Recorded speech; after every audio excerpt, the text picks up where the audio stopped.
ਅਜਮੇਰ ਸਿੱਧੂ ਦੀ ਲਿਖੀ ਹੋਈ ਕਹਾਣੀ ਉਨੀਂਦੀ ਨਦੀ। ਕਈ ਦਿਨਾਂ ਦਾ ਮਨ ਕਾਲਾ ਪਿਆ ਹੋਇਆ।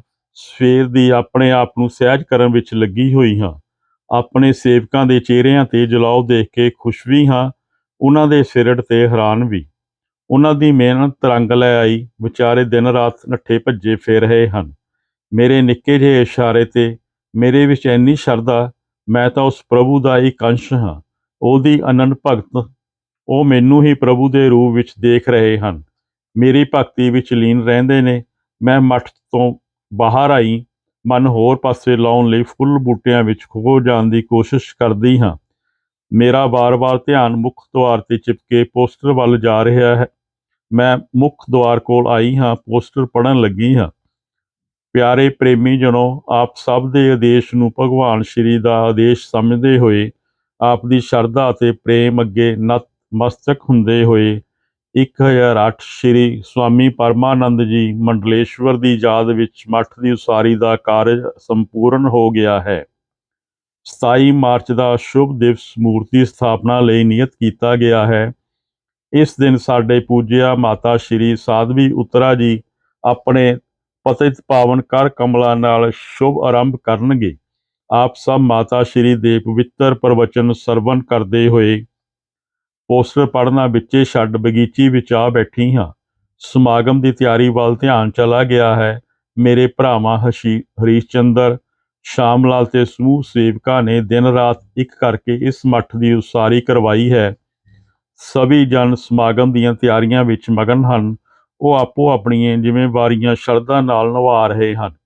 ਹਰ ਕੰਮ ਸ਼ੁਰੂ ਕਰਨ ਤੋਂ ਪਹਿਲਾਂ ਮੇਰੇ ਤੋਂ ਆਸ਼ੀਰਵਾਦ ਲੈਂਦੇ ਹਨ, ਪਰ ਉਹ ਪ੍ਰਭੂ ਦੇ ਬੈਰੀ ਨੇ ਮੇਰਾ ਲਹੂ ਪੀਤਾ ਪਿਆ।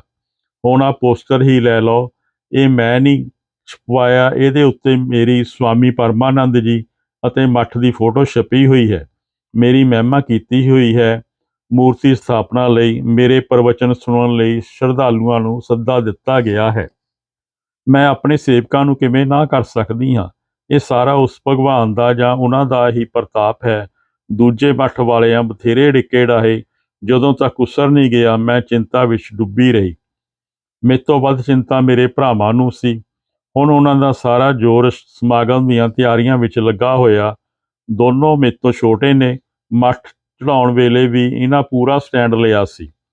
ਉਤਰਾ ਭੈਣ ਇਸ ਘਰ ਦਾ ਦਸਤੂਰ ਰਿਹਾ, ਜੋ ਮਾਪਿਆਂ ਨੇ ਕਹਿਤਾ, ਬੱਚਿਆਂ ਨੇ ਕਹੇ ਤੇ ਫੁੱਲ ਚੜਾਤੇ। ਉਦੋਂ ਮੇਰੀ ਹਾਲਤ ਬੜੀ ਤਰਸਯੋਗ ਸੀ। ਆਪਣੇ ਹੱਥੀਂ ਭਾਲੇ ਹਾਨ ਦਾ ਕੀ ਕਰਦੀ। ਮੈਂ ਤੇ ਰਿਸ਼ੀ ਇੱਕ ਹੋਣ ਦਾ ਫੈਸਲਾ ਲੈ ਚੁੱਕੇ ਸਾਂ। ਮੇਰੇ ਤਨ ਮਨ ਤੇ ਉਹਦਾ ਨਾਂ ਪੂਰੀ ਤਰ੍ਹਾਂ ਉਕਰਿਆ ਪਿਆ ਸੀ। ਕਿਹੜਾ ਰਿਮੂਵਰ ਲੈ ਕੇ ਮਿਟਾ ਦਿੰਦੀ। ਨਾਲੇ ਇਹ ਕੋਈ ਪਾਪ ਨਹੀਂ ਕਰ ਰਹੇ, ਭਗਵਾਨ ਦੇ ਚਰਨੀ ਲਾ ਰਹੇ ਹਾਂ। ਸ਼ਾਮ ਲਾਲ ਪ੍ਰਵਚਨ ਸੁਣਾਉਣ ਵਾਂਗ ਬੋਲਿਆ ਸੀ। ਉਸ ਦਿਨ ਮੈਨੂੰ ਧਰਤੀ ਪ੍ਰੇਮ ਵਿਉਣੀ ਜਾਪੀ ਸੀ। ਮੈਂ ਧਰਤੀ ਵਿੱਚ ਧੱਸ ਜਾਣਾ ਚਾਹੁੰਦੀ ਸਾਂ, ਇਹ ਸੋਚ ਕੇ ਕਿ ਸਾਡੇ ਪਿਆਰ ਦੇ ਬੀਜੇ ਬੀਜ ਹੀ ਪੁੰਗਰ ਪੈਣਗੇ, ਸਾਡੀਆਂ ਰਹਿ ਗਈਆਂ ਖਾਸ਼ਾਂ ਪੂਰੀਆਂ ਕਰ ਦੇਣਗੇ। ਪਰ ਭਗਵਾਨ ਨੂੰ ਇਹ ਮਨਜ਼ੂਰ ਨਹੀਂ ਸੀ। ਮੋਈਆਂ ਸਿੱਧਰਾਂ ਨੂੰ ਫਲ ਕਿੱਥੋਂ ਲੱਗਣਾ ਸੀ। ਕਦੇ ਸੁੱਕੀਆਂ ਕੁੱਖਾਂ ਨੂੰ ਵੀ ਨਸੀਬ ਹੋਇਆ। ਸਾਡੇ ਸੁੱਖ ਦਾ ਕੀ ਬਣੂਗਾ। ਬੇਟਾ ਝਾਈ ਬੁਰਬੜਾਈ। ਮੈਂ ਆਪਣੇ ਮਾਂ-ਬਾਪ ਤੇ ਭਰਾਵਾਂ ਅੱਗੇ ਚੁੱਪ ਸੀ। ਮੇਰੀ ਹਾਲਤ ਤਾਂ ਸੁੱਕੇ ਪੱਤਿਆਂ ਵਰਗੀ ਸੀ, ਜਿਹੜੇ ਝੜ ਜਾਂਦੇ ਆ, ਰੁੱਲ ਜਾਂਦੇ ਆ, ਸੜ ਜਾਂਦੇ ਆ, ਵਿਚਾਰੇ ਆਪਣੀ ਮੌਤੇ ਆਪ ਹੀ ਮਰ ਜਾਂਦੇ ਆ। ਹੁਣ ਤਾਂ ਜਲ ਜਾਣਾ, ਗੈਸਾਂ ਦਾ ਯੁੱਗ ਆ ਗਿਆ। ਪੱਤਿਆਂ ਦੀ ਕੋਈ ਅੱਗ ਵੀ ਨਹੀਂ ਬਾਲਦਾ। ਹੋਰ ਨਹੀਂ ਬੰਦਾ ਰਾਖ ਬਣ ਕੇ ਸ਼ਾਂਤ ਹੋ ਜਾਂਦਾ ਸੀ। ਉਹਦਾ ਨਵਾਂ ਜਨਮ ਹੋ ਜਾਂਦਾ। ਹੁਣ ਤੇ ਰੂਹਾਂ ਦੇ ਭਟਕਣ ਤੋਂ ਸਿਵਾਏ ਕੋਈ ਚਾਰਾ ਨਹੀਂ ਰਹਿ ਗਿਆ। ਮੈਂ ਪਿੰਡ ਵਿੱਚ ਜੰਮੀ ਪਲੀ ਤੇ ਸ਼ਹਿਰ 'ਚ ਪੜ੍ਹੀ। ਕੀ ਪਤਾ ਸੀ ਮੇਰੀ ਤਕਦੀਰ ਵਿੱਚ ਜੋ ਲਿਖਿਆ ਹੋਇਆ ਸੀ। ਪਹਿਲੀ ਵਾਰ ਛੋਟੀ ਹੁੰਦੀ ਮਾਂ ਪਿਓ ਨਾਲ ਇੱਥੇ ਮੱਠ ਵਿੱਚ ਆਈ ਸੀ। ਬਸ ਫੇਰ ਕੀ ਸੀ, ਮਹੀਨੇ ਵਿੱਚ 1-2 ਵਾਰ ਆ ਹੀ ਜਾਈਦਾ। ਮੱਥਾ ਟੇਕਣਾ, ਮੱਠ ਦੀ ਸੇਵਾ ਕਰਨੀ, ਸਵਾਮੀ ਜੀ ਦੇ ਚਰਨ ਛੂਹਣੇ। ਸਾਡੇ ਸਾਰੇ ਟੱਬਰ ਪਰਿਵਾਰ ਦਾ ਮੱਠ ਵਿੱਚ ਅਥਾਹ ਵਿਸ਼ਵਾਸ ਸੀ। ਮੱਠ ਦੀ ਹਰ ਚੀਜ਼ ਨੂੰ ਸਤਿਕਾਰ ਨਾਲ ਦੇਖਿਆ ਜਾਂਦਾ ਸੀ। ਜਿੱਥੇ ਪ੍ਰਭੂ ਨਾਲ ਪ੍ਰੇਮ ਸੀ, ਉੱਥੇ ਡਰ ਵੀ ਸੀ। ਮੈਨੂੰ ਮੱਠ ਚੰਗਾ ਲੱਗਦਾ ਸੀ। ਇੱਥੋਂ ਦੇ ਸਵਾਮੀ ਜੀ, ਪੰਡਤ ਤੇ ਸ਼ਰਧਾਲੂ ਚੰਗੇ ਲੱਗਦੇ ਸਨ। ਮੱਠ ਵਿੱਚ ਸਫਾਈ ਬੜੀ ਸੀ। ਫੁੱਲ ਬੂਟੇ, ਬਾਗ ਬਗੀਚੀ, ਹਰ ਚੀਜ਼ ਖਿੱਚਦੀ ਸੀ। ਇੱਕ ਵਾਰ ਡਾਇਟ ਦਾ ਟੂਰ ਵੀ ਇੱਥੇ ਆਇਆ ਸੀ। ਮੈਂ ਹੀ ਆਪਣੇ ਦੇ ਅਧਿਆਪਕਾਂ ਨੂੰ ਦੱਸ ਪਾਈ ਸੀ। ਉੱਚੀਆਂ ਉੱਚੀਆਂ ਪਹਾੜੀਆਂ ਨੇ ਮਨ ਮੋਹ ਲਿਆ ਸੀ। ਮੀਂਹ ਪੈ ਕੇ ਹਟਿਆ ਸੀ। ਦੂਰ ਦੂਰ ਤੱਕ ਫੈਲੀਆਂ ਪਹਾੜੀਆਂ ਉੱਤੇ ਹਰਿਆਵਲ, ਛੋਟੇ ਵੱਡੇ ਦਰਖਤ, ਘਾਹ ਦੀਆਂ ਪੌੜੀਦਾਰ ਚਰਾਂਦਾਂ ਦੇ ਦ੍ਰਿਸ਼ ਵਾਤਾਵਰਨ ਨੂੰ ਸੁਹਾਵਣਾ ਬਣਾ ਰਹੇ ਸਨ। ਫਿਰ ਮੈਂ ਰਿਸ਼ੀ ਨਾਲ ਇਹਨਾਂ ਪਹਾੜੀਆਂ ਵਿੱਚ ਆਉਣ ਲੱਗ ਪਈ। ਉਸਨੇ ਆਪਣੀ ਫਿਲਾਸਫੀ ਘੋਟਣ ਲੱਗ ਪੈਣਾ। ਜੇਜੋ ਨੂੰ ਰਾਜਿਆਂ ਤੇ ਵਪਾਰੀਆਂ ਨੇ ਆਪਣੇ ਐਸ਼ੋ ਆਰਾਮ ਲਈ ਸ਼ਿਵਾਲਕ ਦੀਆਂ ਪਹਾੜੀਆਂ ਦੇ ਪੈਰਾਂ ਵਿੱਚ ਵਸਾਇਆ ਹੋਣਾ।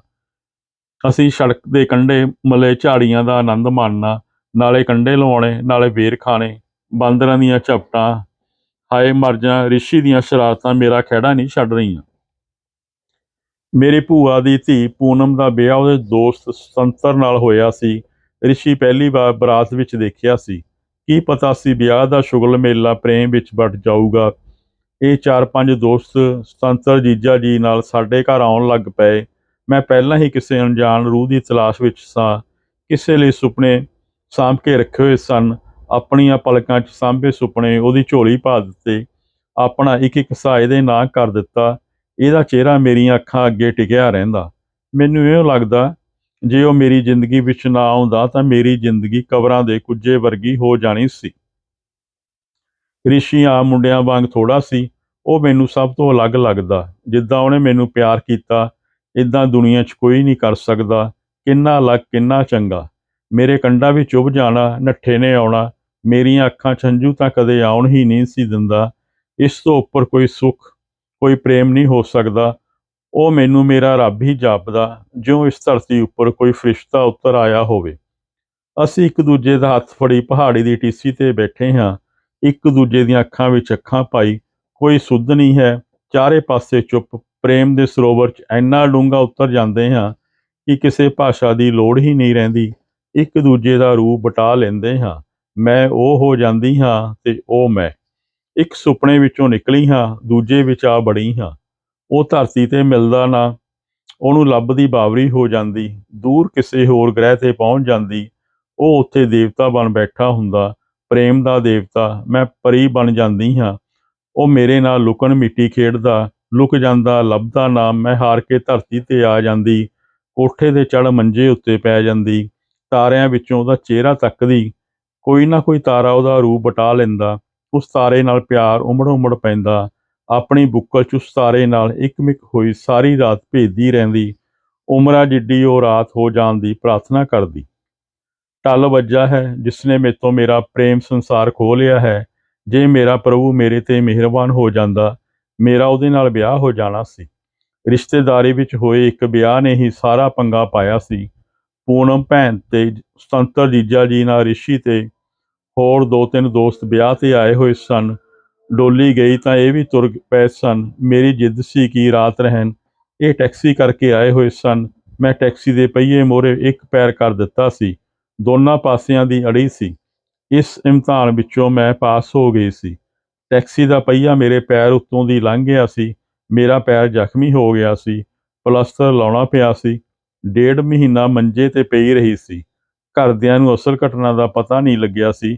ਉਸ ਤੋਂ ਬਾਅਦ ਰਿਸ਼ੀ ਮੇਰਾ ਹੋ ਕੇ ਰਹਿ ਗਿਆ ਸੀ। ਉਹ ਪੂਨਮ ਭੈਣ ਤੇ ਸੁਤੰਤਰ ਜੀਜਾ ਜੀ ਨਾਲ ਖਬਰ ਲੈਣ ਆ ਜਾਂਦਾ। ਮੇਰਾ ਪੈਰ ਠੀਕ ਹੋ ਗਿਆ ਸੀ। ਉਸ ਤੋਂ ਬਾਅਦ ਹੀ ਮੇਰੇ ਸੁਪਨੇ ਵੱਡੇ ਹੋਏ। ਰਿਸ਼ੀ ਘਰ ਆ ਜਾਂਦਾ। ਮੈਂ ਫੁਲਕਾਰੀ ਕੱਢ ਰਹੀ ਹੁੰਦੀ, ਉਹਦੇ ਉੱਤੇ ਦੇ ਦਿੰਦੀ, ਉਹ ਮੇਰੇ ਉੱਤੇ ਦੇ ਦਿੰਦਾ। ਮੇਰਾ ਚਿਹਰਾ ਸੂਹਾ ਲਾਲ ਹੋ ਜਾਂਦਾ। ਉਤਰਾ ਬੜੀ ਫੱਬਦੀ ਏਂ। ਮੈਂ ਸੰਗ ਜਾਂਦੀ, ਮੂੰਹ ਗੋਡਿਆਂ ਵਿੱਚ ਦੇ ਲੈਂਦੀ। ਉਹਨਾਂ ਦਿਨਾਂ ਵਿੱਚ ਹੀ ਪਿਤਾ ਜੀ ਓਪਰੀਆਂ ਓਪਰੀਆਂ ਗੱਲਾਂ ਕਰਨ ਲੱਗ ਪਏ। ਭਗਵਾਨ ਵੀ ਇਮਤਿਹਾਨ ਲੈਂਦਾ। ਬੜਾ ਧੋਖਾ ਕੀਤਾ ਉਹਨੇ ਮੇਰੇ ਨਾਲ। ਜੇ ਕਿਤੇ ਜੇਠਾ ਪੁੱਤ ਜੰਮ ਪੈਂਦਾ, ਇੰਨੇ ਖਲਜਗਨ ਨਾ ਕਰਨੇ ਪੈਂਦੇ। ਉਹਨਾਂ ਮੈਨੂੰ ਅਧਿਆਪਕ ਦੀ ਟ੍ਰੇਨਿੰਗ ਲਈ ਸ਼ਹਿਰ ਵਿੱਚ ਰਹਿੰਦੀ ਵਿਧਵਾ ਫੌਜੀ ਚਾਚੀ ਕੋਲ ਛੱਡ ਦਿੱਤਾ ਸੀ। ਸ਼ਰੀਕੇ ਵਿੱਚੋਂ ਚਾਚੀ ਲੱਗਦੀ ਸੀ। ਘਰਦਿਆਂ ਨੂੰ ਆਪਣੀ ਜ਼ਿੰਮੇਵਾਰੀ ਤੋਂ ਮੁਕਤ ਹੋਣ ਦੀ ਕਾਹਲ ਸੀ। ਰਿਸ਼ੀ ਨੇ ਵੀ ਥੋੜ੍ਹੀ ਦੂਰ ਕਮਰਾ ਕਿਰਾਏ 'ਤੇ ਲੈ ਲਿਆ ਸੀ। ਮੈਂ ਡਾਈਟ ਤੋਂ ਵਾਪਸੀ 'ਤੇ ਉਹਦੇ ਕੋਲ ਠਹਿਰ ਜਾਂਦੀ। ਉਹ ਮੁਹੱਬਤ ਦੇ ਤਾਰੇ ਤੋੜ ਕੇ ਮੇਰੀ ਝੋਲੀ ਪਾ ਦਿੰਦਾ। ਮੈਂ ਮਦਹੋਸ਼ ਹੋਈ ਮੀਰਾ ਵਾਂਗ ਰਾਗ ਅਲਾਪਣ ਲੱਗ ਪੈਂਦੀ। ਮੇਰੀਆਂ ਅੱਖਾਂ ਝੀਲ ਤੋਂ ਸਮੁੰਦਰ ਹੋ ਜਾਂਦੀਆਂ। ਚਾਚੀ ਸਾਡੀ ਮਦਦਗਾਰ ਬਣ ਗਈ ਸੀ। ਰਿਸ਼ੀ ਨੂੰ ਮਿਲਣ ਦਾ ਟਾਈਮ ਸੈੱਟ ਕਰਦੀ ਤਾਂ ਕਦੇ ਕਦਾਈ ਲੇਟ ਹੋ ਜਾਂਦੀ। ਇੱਕ ਐਤਵਾਰ ਚਾਚੀ ਦੇ ਬੱਚਿਆਂ ਨੇ ਫਿਲਮ ਦੇਖਣ ਦਾ ਮੂਡ ਬਣਾਇਆ। ਮੈਂ 12 ਵਜੇ ਦਾ ਰਿਸ਼ੀ ਨਾਲ ਟਾਈਮ ਸੈੱਟ ਕਰ ਲਿਆ। ਬੱਚੇ ਫਿਲਮ ਦੇਖਣ ਨਾ ਗਏ। ਹਰ ਕਿਸੇ ਸਹੇਲੀ ਨੂੰ ਮਿਲਣ ਦਾ ਬਹਾਨਾ ਬਣਾ ਕੇ ਗਈ ਸੀ। ਦੁਪਹਿਰ ਦੇ 2 ਵੱਜ ਗਏ ਸਨ। ਅੰਤਾਂ ਦੀ ਗਰਮੀ। ਆਰਾਮ ਨਾਲ ਬੂਹਾ ਢੋ ਕੇ ਸੁੱਤਾ ਹੋਇਆ ਧੁੱਪ ਵਿੱਚ ਲੂ ਹੁੰਦੀ ਗਈ ਸੀ। ਮੇਰਾ ਸੁਰਖ ਹੋਇਆ ਚਿਹਰਾ ਦੇਖ ਕੇ ਘਾਬਰ ਗਿਆ ਸੀ। ਅੰਦਰ ਲਿਜਾ ਕੇ ਮੈਨੂੰ ਘੁੱਟ ਲਿਆ ਸੀ। ਮੈਂ ਉਹਦੇ ਕੋਲ 2 ਘੰਟੇ ਰਹੀ ਸੀ। ਉਦਣ ਰਾਤ ਉਹਦੇ ਸੁਪਨਿਆਂ ਵਿੱਚ ਕੱਟ ਦਿੱਤੀ। ਤੜਕੇ ਭੈੜਾ ਜਿਹਾ ਸੁਪਨਾ ਆਇਆ। ਘਰ ਰਿਸ਼ੀ ਬਾਰੇ ਪਤਾ ਲੱਗ ਗਿਆ ਸੀ। ਹਫੜਾ ਦਫੜੀ ਮਚ ਗਈ। ਅਸੀਂ ਘਰਾਂ ਤੋਂ ਭੱਜ ਗਏ ਸਾਂ। ਮੰਦਰ ਵਿੱਚ ਜਾ ਕੇ ਵਿਆਹ ਕਰਵਾ ਲਿਆ। ਕਿਰਾਏ ਦੇ ਕਮਰੇ ਵਿੱਚ ਰਹਿਣ ਲੱਗ ਪਏ ਸੀ। ਅਸੀਂ ਇੱਕ ਦੂਜੇ ਦੀਆਂ ਬਾਹਾਂ ਵਿੱਚ ਬੇਸੁਰਤ ਪਏ ਸਾਂ। ਪਿਓ ਭਰਾ ਤੇ ਚਾਚੇ ਤਾਏ ਆਏ। ਉਹਨਾਂ ਸਾਨੂੰ ਵੱਢ ਸੁੱਟਿਆ। ਸਾਡੇ ਲਾਗੇ ਪਿੰਡ ਮਹਿੰਦੀਪੁਰ ਹੈ। ਪਿੰਡ ਵਿੱਚ ਬਾਬੇ ਦਿਆਲੇ ਦਾ ਮੰਦਰ ਹੈ। ਪਿਤਾ ਜੀ ਦੱਸਿਆ ਕਰਦੇ ਸਨ ਕਿ ਰਾਤ ਸਮੇਂ ਉਹਨਾਂ ਦੇ ਅੰਗ ਖਿੱਲਰ ਜਾਂਦੇ, ਦਿਨੇ ਬਾਬਾ ਜੀ ਦੀ ਕਰਾਮਾਤ ਨਾਲ ਜੁੜ ਜਾਂਦੇ। ਜੇ ਅਸੀਂ ਵੀ ਸੁਪਨਾ ਸੱਚ ਕਰ ਲੈਂਦੇ, ਜਿੰਨੇ ਵੀ ਸਾਡੇ ਅੰਗ ਘਰਦਿਆਂ ਨੇ, ਸਮਾਨ ਨੇ, ਸ਼ਰਧਾ ਨੇ ਤੇ ਵਿਸ਼ਵਾਸ ਨੇ ਵੱਡੇ ਸਨ, ਸ਼ਾਇਦ ਮੁੜ ਜੁੜ ਜਾਂਦੇ। ਹੁਣ ਤੇ ਯਾਦਾਂ ਹੀ ਰਹਿ ਗਈਆਂ ਹਨ। ਥੋੜ੍ਹੇ ਦਿਨਾਂ ਬਾਅਦ ਰਿਸ਼ੀ ਨੂੰ ਮਿਲਣ ਦੀ ਫੇਰ ਗੜਬੜ ਹੋ ਗਈ ਸੀ। ਚਾਚੀ ਨੇ ਹੌਸਲਾ ਦਿੱਤਾ ਸੀ, ਪੁੱਤਰਾ ਤੜਕੇ ਚਲੀ ਜਾਈਂ, ਉਹ ਕਿਹੜਾ ਕੁੰਡਾ ਲਾ ਕੇ ਰੱਖਦਾ। ਤੜਕੇ ਘਰੋਂ ਨਿਕਲੀ ਤਾਂ ਨੇਰਾ ਵੱਢ ਖਾਣ ਨੂੰ ਪਵੇ। ਮੈਂ ਔਖੀ ਸੌਖੀ ਕਮਰੇ ਤੱਕ ਪੁੱਜ ਗਈ ਸੀ। ਉਹਦੇ ਘਰਾੜਿਆਂ ਦੀਆਂ ਡਰਾਉਣੀਆਂ ਡਰਾਉਣੀਆਂ ਆਵਾਜ਼ਾਂ ਨੇ ਮੈਨੂੰ ਹੋਰ ਡਰਾ ਦਿੱਤਾ ਸੀ। ਟੇਬਲ 'ਤੇ ਕਿਤਾਬਾਂ, ਨੋਟਸ, ਪੈਨ ਖਿਲਰੇ ਪਏ ਸਨ। ਇਵੇਂ ਲੱਗਾ ਜਿਵੇਂ ਬਹੁਤ ਲੇਟ ਸੁੱਤਾ ਹੋਵੇ। ਉਹਨੂੰ ਕੋਈ ਸੁਰਤ ਨਹੀਂ ਸੀ। ਮੈਂ ਸਭ ਤੋਂ ਪਹਿਲਾਂ ਕੰਮ ਸਫਾਈ ਕਰਨ ਦਾ ਕੀਤਾ, ਫਿਰ ਭਾਂਡੇ ਮਾਂਜੇ, ਨਲਕੇ ਕੋਲ ਬਹਿ ਕੇ ਕੱਪੜੇ ਧੋਤੇ। ਦਿਨ ਚੜ੍ਹ ਆਇਆ ਸੀ। ਸਾਰੇ ਕੰਮ ਨਿਬੇੜ ਕੇ ਪਰੌਂਠੇ ਪਕਾਉਣ ਲੱਗ ਪਈ। ਜਿਉਂ ਹੀ ਰਸੋਈ 'ਚੋਂ ਧੂੰਆਂ ਉੱਠਿਆ, ਉਦੋਂ ਤੱਕ ਉਹਦੀ ਅੱਖ ਖੁੱਲ੍ਹ ਗਈ ਸੀ। ਰਸੋਈ ਵਿੱਚ ਆ ਵੜਿਆ ਸੀ। ਭਾਂਡਿਆਂ ਦੀ ਟੋਕਰੀ ਵੱਲ ਨਿਗਾਹ ਮਾਰੀ, ਧੋਤੇ ਹੋਏ ਕੱਪੜਿਆਂ ਵੱਲ ਵੇਖਣ ਲੱਗ ਪਿਆ। ਸਾਫ਼ ਸੁਥਰਾ ਕਮਰਾ ਟੇਢੀਆਂ ਅੱਖਾਂ ਨਾਲ ਦੇਖਿਆ ਸੀ। ਮੈਂ ਪਰੌਂਠਿਆਂ ਵਾਲਾ ਥਾਲ ਉਹਦੇ ਮੂਹਰੇ ਰੱਖ ਦਿੱਤਾ ਸੀ। ਉਹਦਾ ਗੁੱਸਾ ਜਾਂਦਾ ਲੱਗਾ ਸੀ। ਫਾਈਨਲ ਪੇਪਰ ਆਏ ਤਾਂ ਚਾਚੀ ਨੇ ਰਿਸ਼ੀ ਨੂੰ ਮਿਲਣ ਤੋਂ ਵਰਜ ਦਿੱਤਾ ਸੀ। ਮੇਰੀ ਫੇਵਰੇਟ ਟੀਚਰ ਨੇ ਸਾਰੀਆਂ ਕੁੜੀਆਂ ਨੂੰ ਪਹਿਲਾਂ ਹੀ ਸੁਚੇਤ ਕਰ ਦਿੱਤਾ ਸੀ, ਇਨਸਾਨ ਨੂੰ ਪਰਫੈਕਟ ਬਣਨਾ ਚਾਹੀਦਾ। ਜੋ ਲੋਕ ਪਰਫੈਕਟ ਹੁੰਦੇ ਹਨ, ਉਹ ਪੜ੍ਹਾਈ, ਪਿਆਰ, ਹਰ ਖੇਤਰ ਵਿੱਚ ਮੰਜ਼ਿਲਾਂ ਮਾਰ ਲੈਂਦੇ ਹਨ। ਮੈਂ ਪੜ੍ਹਾਈ ਦੇ ਇਮਤਿਹਾਨ ਵਿੱਚੋਂ ਤਾਂ ਪਾਸ ਹੋ ਗਈ। ਦੋਨਾਂ ਨੂੰ ਸਕੂਲ ਟੀਚਰ ਦੀ ਨੌਕਰੀ ਮਿਲ ਗਈ। ਖੁਸ਼ੀ ਦੀ ਕੋਈ ਹੱਦ ਨਹੀਂ ਸੀ। ਮੈਂ ਤੇ ਰਿਸ਼ੀ ਖੁਸ਼ੀ ਵਿੱਚ ਉੱਡੇ ਫਿਰ ਰਹੇ ਸਾਂ। ਅਸੀਂ ਚਾਚੀ ਨਾਲ ਵਿਆਹ ਦੀ ਗੱਲ ਕੀਤੀ ਸੀ। ਚਾਚੀ ਨੇ ਪਿਤਾ ਜੀ ਨਾਲ ਗੱਲ ਤੋਰੀ। ਉਹ ਲੋਹਾ ਲਾਖਾ ਨਾ ਹੋਏ, ਉਹਨਾਂ ਮੋਹਰੇ ਆਪਣੀ ਸਮੱਸਿਆ ਰੱਖ ਦਿੱਤੀ। ਪੁੱਤ, ਸਾਡੇ ਬੱਚਾ ਨਹੀਂ ਸੀ ਹੋ ਰਿਹਾ। ਅਸੀਂ ਵੈਦਾਂ, ਹਕੀਮਾਂ, ਡਾਕਟਰਾਂ, ਸਾਧਾਂ ਸੰਤਾਂ ਕੋਲ ਬਥੇਰਾ ਇਲਾਜ ਕਰਵਾਇਆ। ਦੋਨੋਂ ਜੀ 12 ਸਾਲ ਪਸੜਾ ਪੜ੍ਹਾਉਂਦੇ ਰਹੇ, ਪਰ ਤੇਰੀ ਮਾਂ ਦੀ ਕੁੱਖ ਹਰੀ ਨਾ ਹੋਈ। ਕਿਸੇ ਨੇ ਮੱਠ ਸੁੱਖਣ ਦੀ ਦੱਸ ਪਾਈ ਸੀ। ਮੇਰਾ ਬਾਪ ਮੇਰੇ ਜੰਮਣ ਤੋਂ ਪਹਿਲਾਂ ਦੀ ਕਹਾਣੀ ਸੁਣਾਉਣ ਲੱਗ ਪਿਆ ਸੀ। ਉਹ ਸਿੱਧੇ ਢੰਗ ਨਾਲ ਪਹਿਲਾਂ ਵੀ ਗੱਲ ਕਰਦੇ ਰਹਿੰਦੇ ਸਨ। ਮੈਨੂੰ ਮੱਠ ਲਿਜਾਂਦੇ ਰਹਿਣਾ, ਉੱਥੇ ਕਈ ਦਿਨ ਰੱਖੀ ਛੱਡਣਾ। ਪਰ ਮੈਨੂੰ ਅਸਲ ਕਹਾਣੀ ਦੀ ਹੁਣ ਸਮਝ ਆਉਣ ਲੱਗੀ ਸੀ। ਝਾਈ ਨੇ ਸਿੱਖਿਆ ਦੇਣੀ, ਉੱਤੇ ਭਗਵਾਨ ਸ਼ਿਵ ਦਾ ਮੱਠ ਆ, ਤੇਰਾ ਆਪਣਾ ਘਰ। ਤੂੰ ਬਹੁਤੀ ਦੁਨਿਆਵੀ ਚੱਕਰਾਂ 'ਚ ਨਾ ਭਵੀਂ, ਸਵਾਮੀ ਜੀ ਦੇ ਚਰਨੀ ਲੱਗ ਜਾਈਂ। ਉਦੋਂ ਮੈਂ ਇਹਦੇ ਅਰਥ ਨਹੀਂ ਸੀ ਸਮਝਦੀ। ਕੋਈ ਖੁੱਲ੍ਹ ਕੇ ਗੱਲ ਵੀ ਨਹੀਂ ਸੀ ਕਰਦਾ। ਮੱਠ ਸਾਡਾ ਸੀ, ਸ਼ਰਧਾ ਨਾਲ ਮੱਥਾ ਟੇਕਣ ਜਾਣਾ। ਮੱਠ ਦੀ ਤੇ ਲੋਕਾਂ ਦੀ ਸੇਵਾ ਕਰਨਾ ਹੀ ਸਾਡਾ ਕਰਮ ਸੀ। ਜਿੱਥੇ ਜਾ ਕੇ ਸਾਡੇ ਸਿਰ ਝੁਕਦੇ ਸਨ, ਜਿਸ ਥਾਂ ਤੋਂ ਬਿਨਾਂ ਜਿਉਣਾ ਸਾਡੇ ਲਈ ਅਸੰਭਵ ਸੀ, ਉਸ ਨੂੰ ਲੈ ਕੇ ਘਰ ਵਿੱਚ ਸੋਗ ਹੋ ਪੈ ਗਿਆ ਸੀ। ਪਿਤਾ ਜੀ ਦੇ ਬੋਲ ਮਸਾਂ ਹੀ ਨਿਕਲ ਰਹੇ ਸਨ। ਮੈਂ ਭਗਵਾਨ ਸ਼ਿਵ ਦੇ ਮੱਠ ਸੁੱਖ ਸੁੱਖੀ ਸੀ। ਹੇ ਮੇਰੇ ਪ੍ਰਭੂ, 3-4 ਬੱਚੇ ਮੇਰੀ ਝੋਲੀ ਪਾ ਦਿਓ। ਪਹਿਲਾ ਬੱਚਾ ਤੇਰੇ ਚੜਾਊਂਗਾ। ਉਸ ਪਰਮੇਸ਼ਵਰ ਨੇ ਮਿਹਰ ਕੀਤੀ, ਪਰ ਪਹਿਲੀ ਬੇਟੀ ਦੇ ਦਿੱਤੀ। ਮੈਂ ਸੁੱਖਣ ਵੇਲੇ ਧੋਖਾ ਖਾ ਗਿਆ। ਮੇਰੇ ਲਾਲ ਹੁੰਦਾ, ਮੈਂ 5-6 ਸਾਲ ਦੇ ਨੂੰ ਹੀ ਚੜਾ ਦੇਣਾ ਸੀ। ਪਿਤਾ ਜੀ ਦੁਹੱਥੜੀ ਮਾਰ ਕੇ ਭੁੱਬੀ ਰੋ ਪਏ ਸਨ। ਧੀਆਂ ਦੇ ਦੁੱਖ ਡਾਢੇ ਹੁੰਦੇ ਨੇ। ਪਤਾ ਨਹੀਂ ਤੂੰ ਕਿਹੜੇ ਕਸ਼ਟਾਂ ਵਿੱਚੋਂ ਲੰਘੇ। ਇਸੇ ਕਰਕੇ ਅਸੀਂ ਤੈਨੂੰ ਪੜ੍ਹਾਇਆ, ਨੌਕਰੀ ਲਵਾਇਆ। ਪੁੱਤ, ਅਸੀਂ ਆਪਣਾ ਫਰਜ਼ ਪੂਰਾ ਕੀਤਾ। ਹੁਣ ਤੂੰ ਪਿੱਠ ਨਾ ਦਿਖਾਈ, ਨਹੀਂ ਤੇ ਟੱਬਰ ਤੇ ਕਹਿਰ ਵਾਪਰੂ। ਸ਼ਿਵ ਬੜੀ ਕਰਨੀ ਵਾਲੇ ਨੇ, ਬਖਸ਼ਣ ਨਹੀਂ ਲੱਗੇ। ਝਾਈ ਜੀ ਨੇ ਮੈਨੂੰ ਕਲਾਵੇ ਵਿੱਚ ਲੈ ਲਿਆ ਸੀ। ਬੇਟਾ, ਭਾਰਤ ਦਾ ਇਹ ਪਹਿਲਾ ਮੱਠ ਹੈ ਜਿੱਥੇ ਸ਼ੇਸ਼ਨਾਗ ਤੇ ਪੰਚਮੁਖੀ ਸ਼ਿਵਲਿੰਗ ਸਥਾਪਿਤ ਹੈ। ਇਹਨੂੰ ਮੁਗਲ ਬਾਦਸ਼ਾਹ ਬਾਬਰ ਨੇ ਬਣਾਇਆ ਸੀ। ਨੇਪਾਲ ਦੇ ਸ਼ਹਿਨਸ਼ਾਹ ਨੇ 40 ਮਣ ਦਾ ਅਸ਼ਟ ਧਾਤੂ ਦਾ ਟਲ ਭੇਂਟ ਕੀਤਾ ਸੀ। ਇੱਥੇ ਜਿਹਨੇ ਸੁੱਖ ਸੁੱਖੀ ਪੂਰੀ ਹੋਈ, ਜਿਹਨੇ ਸੁੱਖਣੀ ਉਤਾਰੀ, ਉਹਨਾਂ ਦੇ ਕੁਲ ਦਾ ਵੀ ਨਾਸ਼ ਹੋ ਗਿਆ। ਭਗਵਾਨ ਸਾਡੇ ਤੇ ਰਹਿਮ ਕਰੋ। ਪਿਤਾ ਜੀ ਮੱਠ ਤੇ ਭਗਵਾਨ ਦੀਆਂ ਫੋਟੋਆਂ ਅੱਗੇ ਝੁਕੇ ਹੋਏ ਸਨ। ਮੈਂ ਤੀਏ ਦਿਨ ਸਕੂਲ ਗਈ।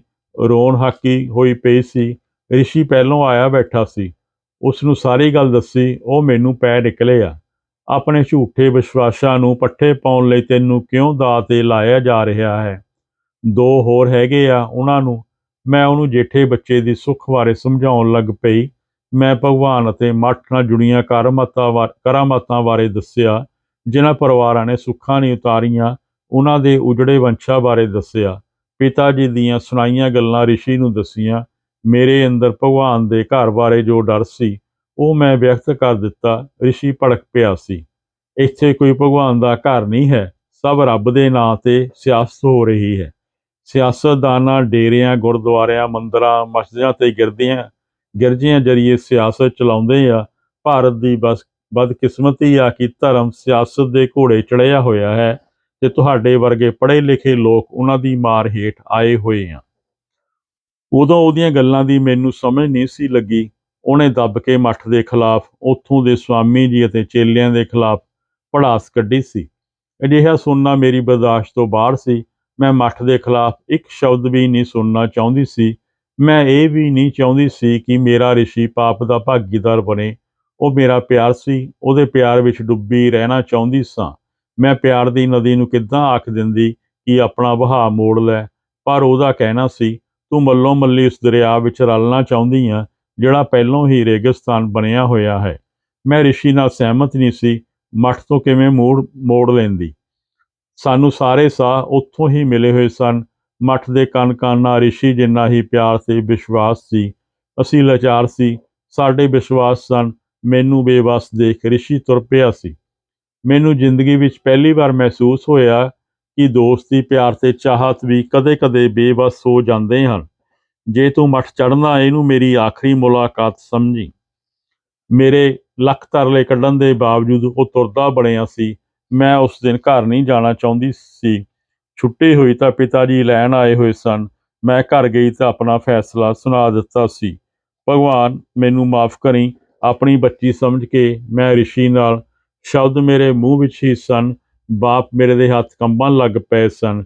ਝਾਈ ਨੂੰ ਦੰਦਲ ਪੈ ਗਈ। ਭਰਾ ਉਹਨੂੰ ਸੰਭਾਲਣ ਲੱਗ ਪਏ।